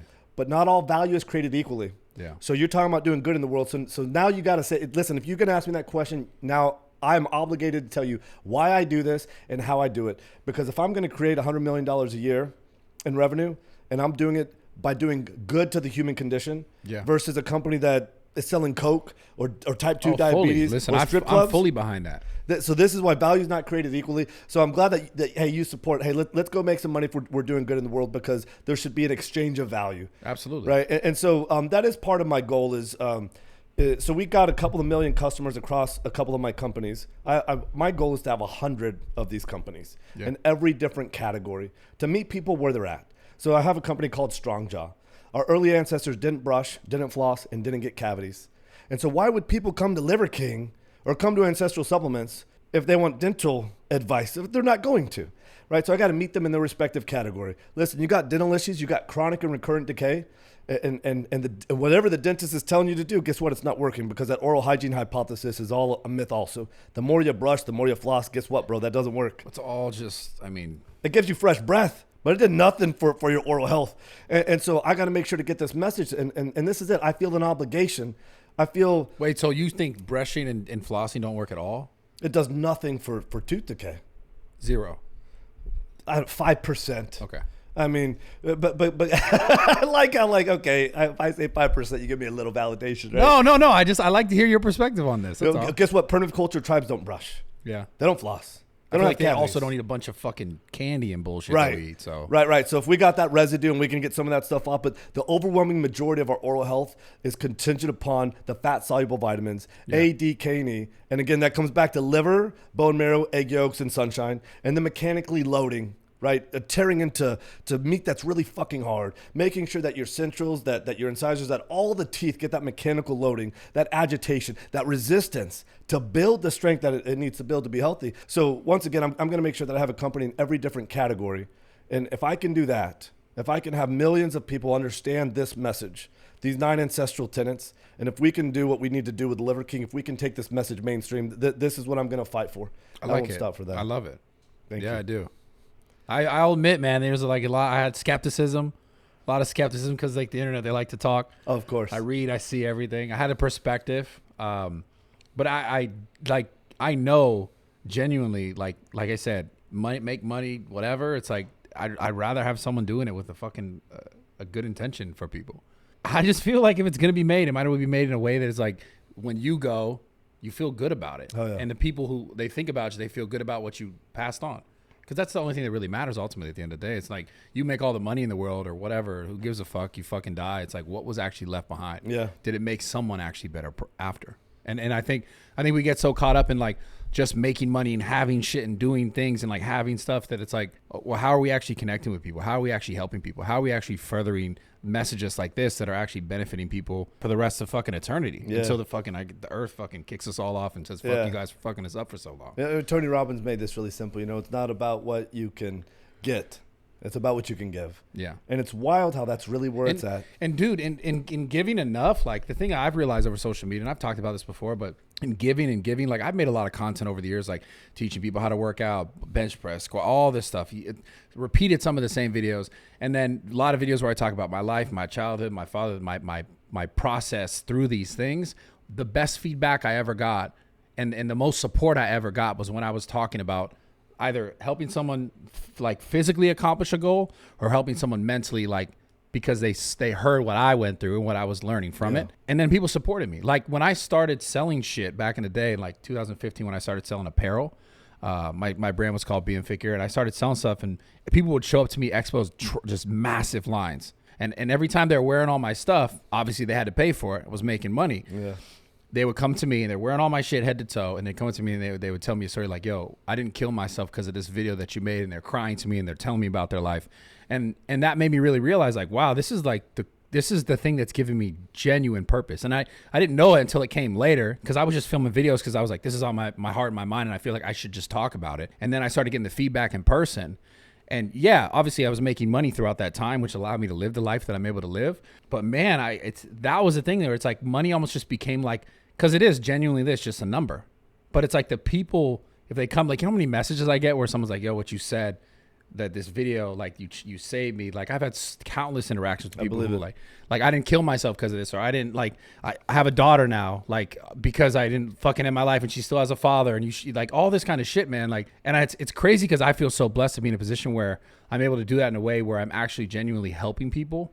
And that's why I say, like, so people will maybe try to shit on you because of like how you're doing it. And, you know, I'll hear all the rumors. People are like, oh, it's fake. It's this, it's that. But like, you can't fake the fact that you actually give a shit about the things that you're saying right now. Yeah. You can't fake the fact that the things that you're actually saying are actually beneficial for people. Yeah. There's no like, it's like this, all the statistics I shared, these are all facts. It's like I made this up, right? Yeah. And again, anytime somebody wants to talk about the accusations, cool, let's do it. Like, let's spend 5 minutes to make that a side dish. But I always come back to the same thing, and I say, you tell me what day of the week it's more important to talk about me defending whatever superficial accusation that you're talking about. You tell me what day of the week that's more important conversation than talking about the world that's hurting and the simple, elegant solution, a path to living a better life. You tell me what day of the week that's more important than that. Yeah, they'll never be. We do that all fucking day. Yeah. And again, it's a vocal minority. It's these guys leading a cancel culture. As a self-made king, as a strong man, I'm like, guess what? We could talk about that for 5 minutes, right? But I will not allow the vocal minority to reframe this conversation. My main bullet is the main bullet. This is what we're going to talk about. This is how we're going to help people. Yeah, I love it, man. I support it. I appreciate you, man. I'm glad I got to finally meet you. I'm glad I got to finally talk to you. So before we get off this, number one, we answer questions at the end of every episode from the audience. And then number two, before we answer those questions, do you have any questions for me? Yeah. You've been at this for a while. Yeah, a long time. How many years? Since the beginning. I mean, 2011, like I started my Instagram account. I was on fucking Twitter in 2008. Like, I've been doing social media forever. Why couldn't you reach out to me back then and say, hey man, get into social media? Well, I didn't know you back then. What the fuck, dude? I'm just joking. Dude. Dude, I'm glad you're here now. It's because you said it's been like a year and a half. It's been a year and a month. Yeah, it's been a year and a month. But I know you're having fun. I had so much fun. And that's the key, right? Again, if you're aligned, your purpose, your passion, achievement, fulfillment, you're going to have fun along the way. But because of what you've achieved and you've scaled it and it's been sustainable, I do want to know what is your key to success? Like I said, you know, I kept talking about earlier about like the fear and like how do you overcome it?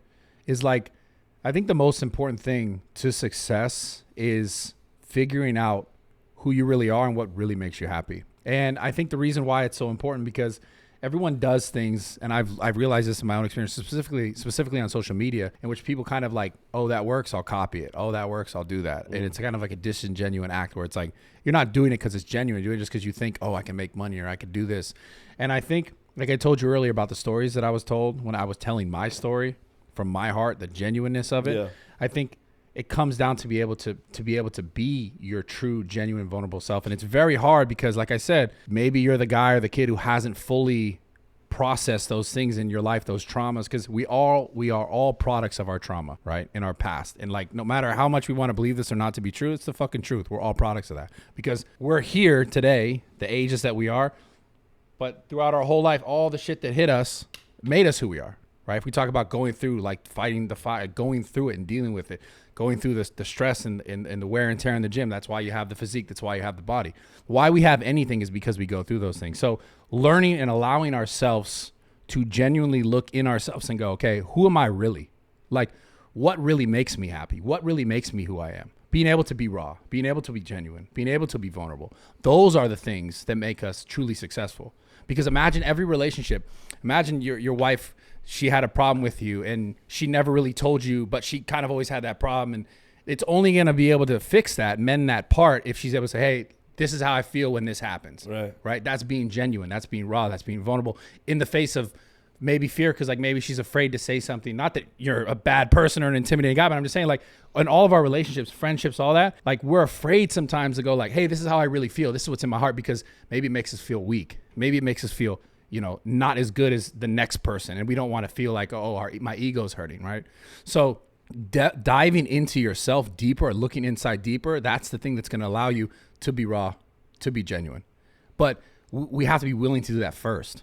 And I think it first starts with like accepting where you are and understanding that like you're not supposed to be perfect. You're not supposed to be like, oh, I got this figured out. Like not, and everyone else doesn't have it figured out either. Like we constantly are figuring out, even though obviously it's like after this conversation, it's like, oh, you got a lot figured out, but you're still in a process of learning. Oh, like, absolutely. That's what life is. Yeah. And accepting that. Because especially with the internet now, we go, well, I don't, like I said earlier, well, that guy's got it figured out and he's younger than me, or that guy's got it figured out and he's my age and something's wrong with me. And then the constant doubt.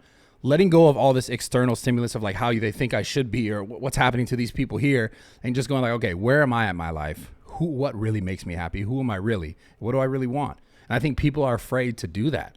Is that what Raw really represents? That's what this is all about. But I didn't. Hey, whoever gave me my study guide, we got to talk, because that wasn't in my study guide. Yeah. But that's what it seems like. That's what it's all about. So this symbol right here, I talked about this before in another podcast, but these are 4 things that I think are important. And I didn't write. There's no 10. You know, they're just things that I think are important. Yeah. Right. And this is embedded into the brand, and as far as personal growth goes. Right. So it's mind, obviously challenging the mind, learning, trying to become better, trying to understand yourself better. Right. It's body.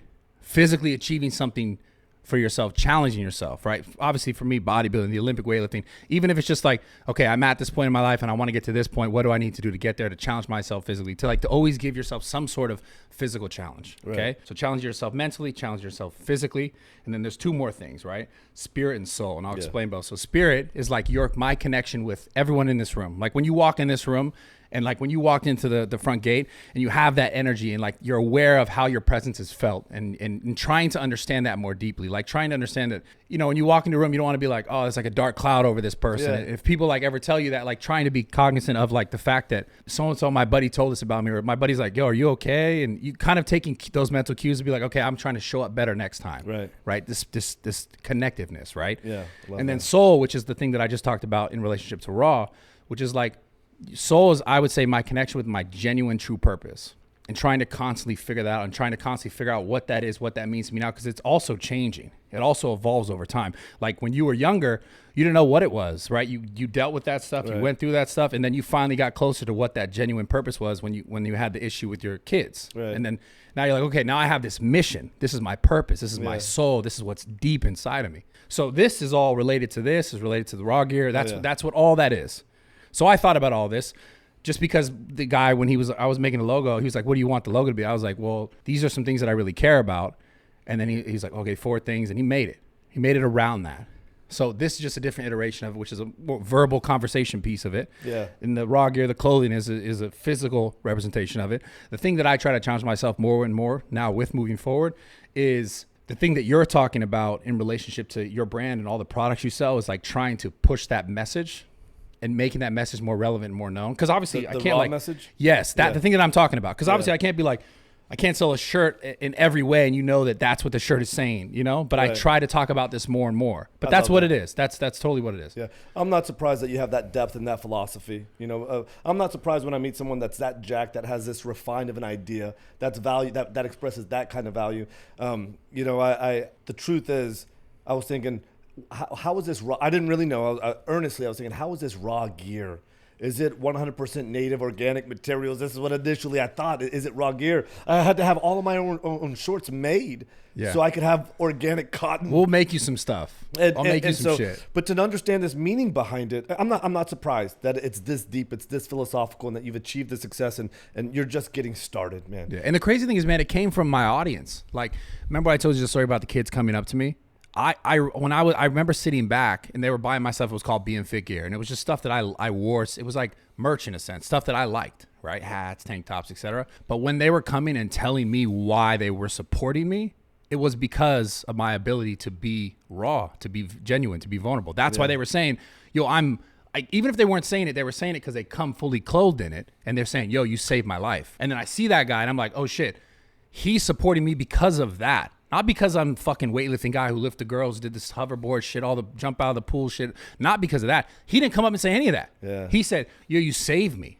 And he has me head to toe the gear on. So they gave me the message. I didn't know it right away. Yeah. And then so when I thought about the rebrand, I was like, because the Raw Gear's only been around for about like a year and a half. Oh, wow. But being Fit Gear was around since 2015. Okay. So I just changed it now and started involving athletes, sponsoring people, because I was like, I wanted to involve more people into it to spread that message.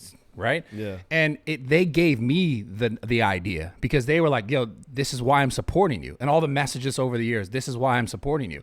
So then I was like, okay, that makes the most sense. So I can make that transition. I can make it make sense. And I can involve more people. I love it. Yeah. I mean, Raw is primal. You know, it's wild, it's free. What it stands for. Like I said, I'm You want to know about zoo culture? hell yeah. All right, let me just, this is the last one, and then we'll get into these questions. Sorry.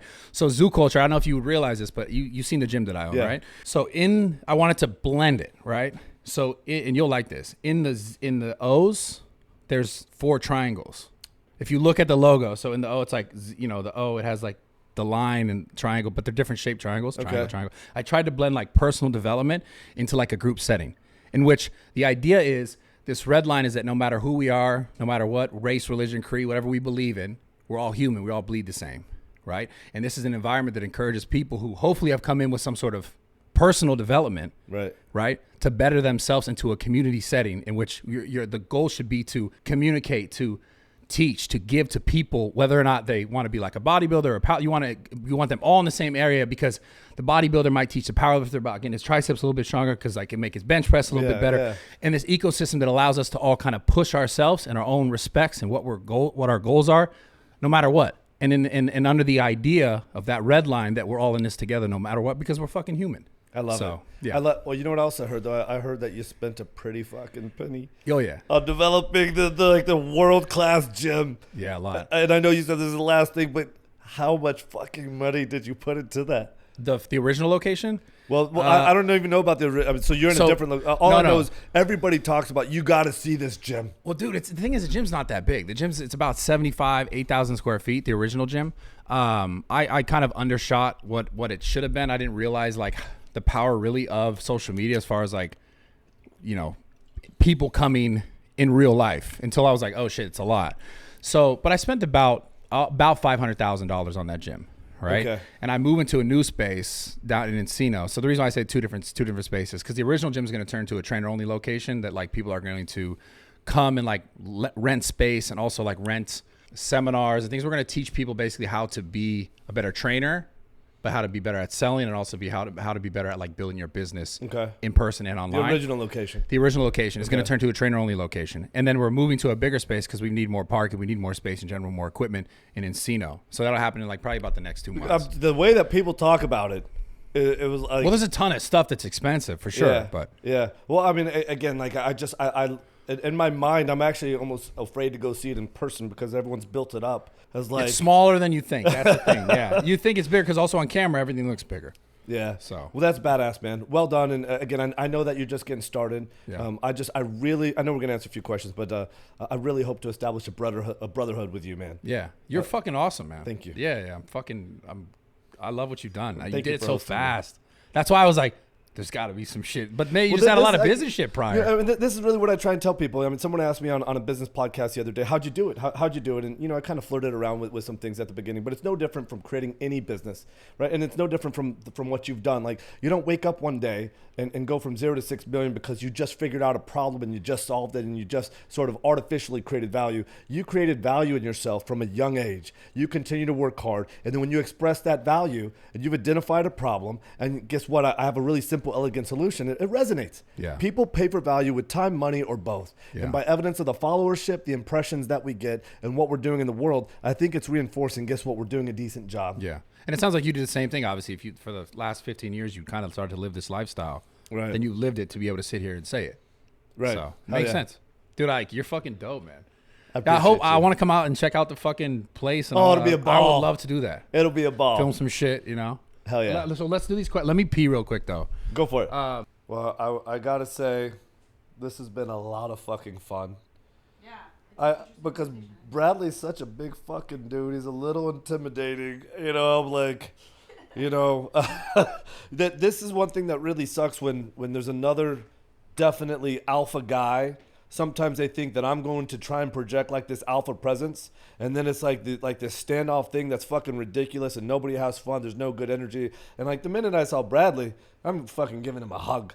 Couldn't wait to see him. Hey, fucking give me a hug, and physically intimidating, but again, the love was there. I mean, he talked about like the chemistry when you meet somebody, the way that you enter a room, that spiritual presence. And the very second you open, I was joking around, open the gate, but the second you open the gate, I could feel that love. I could feel the open arms, and I was like, give me a fucking hug, heart to heart. I tried to dap you up at first, and I was like, oh, she want the hug. I want to know, and this is weird because I don't hug people. This is like, you know what I do? I give them the fist from about out here, right? Isn't that true? And I say it, I announce it because guess what? I don't want you to touch my fucking hand. It's like, because I don't want to smell like the fragrances. Everyone has these fucking fragrances today, and it drives me crazy because we don't do any of that shit. I don't want to smell like you. I'm not going to shake your hand. Hey. So guess what? I'm going to give you my fucking fist right about it, and I'm going to announce it. I'm going to say, hey, yeah, give me a fist bump right here. No, it's funny because half the time I'll be in the gym, and I'll be smelling like shit, and they'll be like, yo, can you please put this deodorant on? Is that right? I feel like that's just a laziness part of my, like, probably one of the tenets. You know, I'm just kind of lazy, so I do it naturally. Like, not putting the fucking deodorant on. I love it. Raw, primal, ancestral. So what, do you not have a deodorant thing? No way. You wouldn't make one? Well, you know what? Here's the thing. We got these thermoregulatory. Well, no, this is true. Like, why would you want to block these thermoregulatory mechanisms that we evolved with? Yeah. I mean, I'm over here. I don't know if you noticed when I first came in, I was sweating balls. And again, like I'm sweating balls, but I'm cool. I'm the same temperature. This is my body's way of saying we're gonna maintain homeostasis, while other people block this thermoregulatory way of cooling themselves off. They're heating up the core temperature. Meanwhile, I'm over here. I feel the same, and I'm over here getting wet. This is pretty fucking fun. Yeah, it's not bad. Yeah, I like it. I like the perspiration. Okay, did you tell them where they can send the questions? How they send the questions? Okay, so if you guys want to submit your questions, go to askrawtalk@gmail.com and submit them there. Are you guys ready for the questions? Yeah, or Instagram RAWTALK. Yeah, yes, we got the new submit handle. them at Instagram as well on DMs. So the first question is, do you ever feel like you miss not being famous, and is it exhausting? This is really interesting. I'm going to admit something that is going to make me seem like probably an idiot. I had a dream that like I went somewhere and people didn't recognize me. But this is all new to me. How did it feel? You know what? It felt like I wasn't doing my job. It felt like I was letting everybody down. Oh, like you fucking failed or something. It feels like I fucked it all up. I've had this dream more than once, which is why I know like it's actually relevant and it's in my head now. Fuck, I forgot to ask you. Have you ever done ayahuasca? No, but I would like to. I would okay. love to. Have you? No, I'm gonna do it though. Okay, good. In Peru. Well, I know jungle. we're mushroom brothers, so that might be next. We on should the do it adventure. together. Hell yeah! Oh my god, we should do it like really fucking soon. Dude, I want to do it so bad. I'm not kidding. Same here. Bro. Absolutely. Like I want to go to Peru and do it. But because again, like these experiences expand the proportion of our living, right? Oh my god! When you do it right, it expands the proportion of your living, and you never shrink back to the original size. Exactly. And then you have. So this is what I would say. Do I miss it? The answer is yeah, I do. And I miss it because of my boys, and I miss it because of my family. Because when we go places, I know that we're here to be on point. I know that we're here to do a job. We're going to spread the message. We're going to interact. And when we do this, it's validation that the message is getting out. But you know what? Then everybody leaves. The bodyguards leave. Everyone's gone. And now I'm just here with my wife, and I'm here with my boys. And we just want to go to a show, a magic show, or wherever we're at to go do something. Yeah. And you know what? I get hardly any time with them. Even when I put on a shirt and a hoodie, this is my disguise. The beard, though. It's crazy. Yeah, it's the beard. And then what am I going to put over that? You can't. I know. Yeah. And so I do miss it. But what I really do now is like, you know what? I'm gonna lean into it in the sense that this is an opportunity to model, teach, and preach in front of my kids. I bring my kids into it. I have my kids talking to girls wherever we go. If girls come up, hey, Striker Rad, come talk to these girls. You know, and I make them do it. So if we're going to do that, and I do miss the intimacy of it, just no, you're anonymous. And you can just focus on that family unit. I do miss that. But if you think about most of the way that we live our lives, we get that time together the overwhelming majority of the time. Anytime we go somewhere, forget about it. You can't go for a walk. You know, you can't go for a walk. And so that's a little bit tough. But most of the time we spend together, it's 1 week out of the month we go somewhere. So the other 3 weeks out of the month, we have that. We have total privacy. Yeah, we don't have that issue. I do miss it, but we've learned to deal with it. And I'd say the same thing. I mean, I definitely don't miss that just because I value so much the ability to speak to people. That's right. You know, so it's like if I forego that, then it's like I'm not able to speak to those people anymore. And you know what's weird? I'm sure you've I know you've been in the public eye for a long time. When I hear the word famous, this is all still brand new to me. The novelty of the word famous. Did I ever think in my life, Liverking? It's bullshit. I mean, I don't even think I'm famous. It's just bullshit. What do you mean? I just think fame is such a bullshit thing. I mean, obviously The word? fact, yeah, like obviously the fact that like a lot of people know you, but I think people get caught up in the idea of fame and like being famous. Sure. So you're widely recognized, and I think that word was used. But when people say that, or even the word celebrity or anything like that, again, this is all brand new to me. But if that is a proxy or an indication that we're effective in amplifying this message, so be it. We're doing a good job, and we'll continue to lean into it. Yeah, hell yeah, absolutely. Give us the next one. Okay, so this person says, my partner has sleep apnea, and we haven't slept in the same bed for 4 months. She was told that she has to lose 10 to 20 kilos. How do I get her motivated to lose that weight, not just for herself, but for our 2 kids as well? Sleep apnea can kill you. I mean, I'm gonna be honest. Like, I'm not trying to be like mean or anything, but I feel like if you valued, your kids, you'd understand that could end your life prematurely. So you need to do something about it. It's that simple. I mean, there's no other way to put it. I love that. When people aren't motivated to take change for themselves. Like, if death's not motivating you, then what? Then how? Like, what else are you gonna do? So this is for the female partner, right? Mm-hmm. So it's like, you know what? I don't really believe in motivation and inspiration. I believe in a commitment to a why in the world, right? What's your why in the world? You're a mom. Do you want to be there for your kids? Yeah. Do you want to see your kids get married? Do you want to be a grandma? If you can figure out that person's why, give them that motivation, because sleep apnea will kill you. Yeah. Then you're going to take some action. Yeah. By the way, she needs to start eating liver. Get some liver too. Yes. All right. And then this question says, hello, Bradley and guest. I'm an 18-year-old male, and I feel very lost with what to do with my life. I feel as though a lot of my friends are going to college or trade school and seem like they know what they're doing with their entire lives. And I'm happy for them, but it also makes me feel belittled in a way. Any advice? All right. So this is great. You're 18. You don't know what to do. You're doing with your life. I had no fucking clue what I was going to do with my life when I was 18. Same. Also, your friends that you think have it figured out, I'm just going to tell you the truth. They likely just do not have it figured out. Maybe they have a little bit more of an idea than where you feel like you have your idea. But like I was even saying earlier, before we kind of got into the audience questions, like we're all still figuring this out. And being comfortable in that fact is one of the most important things. Like knowing that it's okay to figure it out is fine. Knowing that like that's just a process of also figuring it out is trying to figure it out. So don't get caught up in the fact you don't know where you want to go yet. Get caught up in the fact that like you are trying to figure out and allow yourself to do the things I always focused on at the time. I was like, okay, where am I really happy? Where do I really feel my best? And for me, I'm not saying it's the same for you, but it was in the gym, and it was in situations in which I felt like, okay, I was getting this feedback that, at a time in my life I was always looking for, which was that fatherly advice, that father figure. And I found that in the gym, like I talked about earlier. So put yourself in situations that allow you to feel your best, right? That allow you, when you're in them, you're like, I'm learning something. I feel like I'm getting better. And don't get so caught up in like, I need to figure my life out. It's not that simple. And you don't have to like simplify it to be like, I need to know. Because sometimes like when you chase something like that definitively, like you kind of, you almost make it harder for yourself to actually get what you want from it. I love that.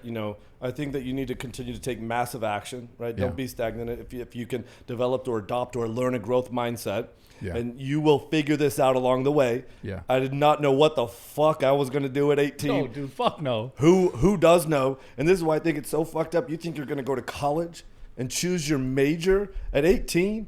When you don't have any fucking clue what you're going to do for the rest of it. And you know what happens? This is what happens. Okay, now I got a degree. Now I went to graduate school. Now I went to school for 10 And they years. just got to fuck a bunch of bills. They got a bunch And of guess bills. what? But now I'm locked into this profession because I have such sunk cost here. Yeah. Now I can't cut bait. So guess what? Now for the next 40, 50 years, I'm going to do some horrific profession that I don't like, that I don't love. Yeah. And again, now I can achieve, but there's no art of fulfillment. So I think whoever has it figured out at 18, you probably don't. Just take massive action, drive forward, continue to get better. As you continue to build that value in yourself, and you keep an open mind and open heart, you're going to discover your why in the world. Absolutely. Couldn't say it better. That's it. That's dope. Hell yeah. Thank you guys. Thank you so much, man. Are you kidding me? I really enjoyed talking to you. I hit the lottery. I really did. Thank you so much for having me. Come on. I was giving you some shit earlier, but I had to. They'd be mad at me if I didn't give you any shit. You know?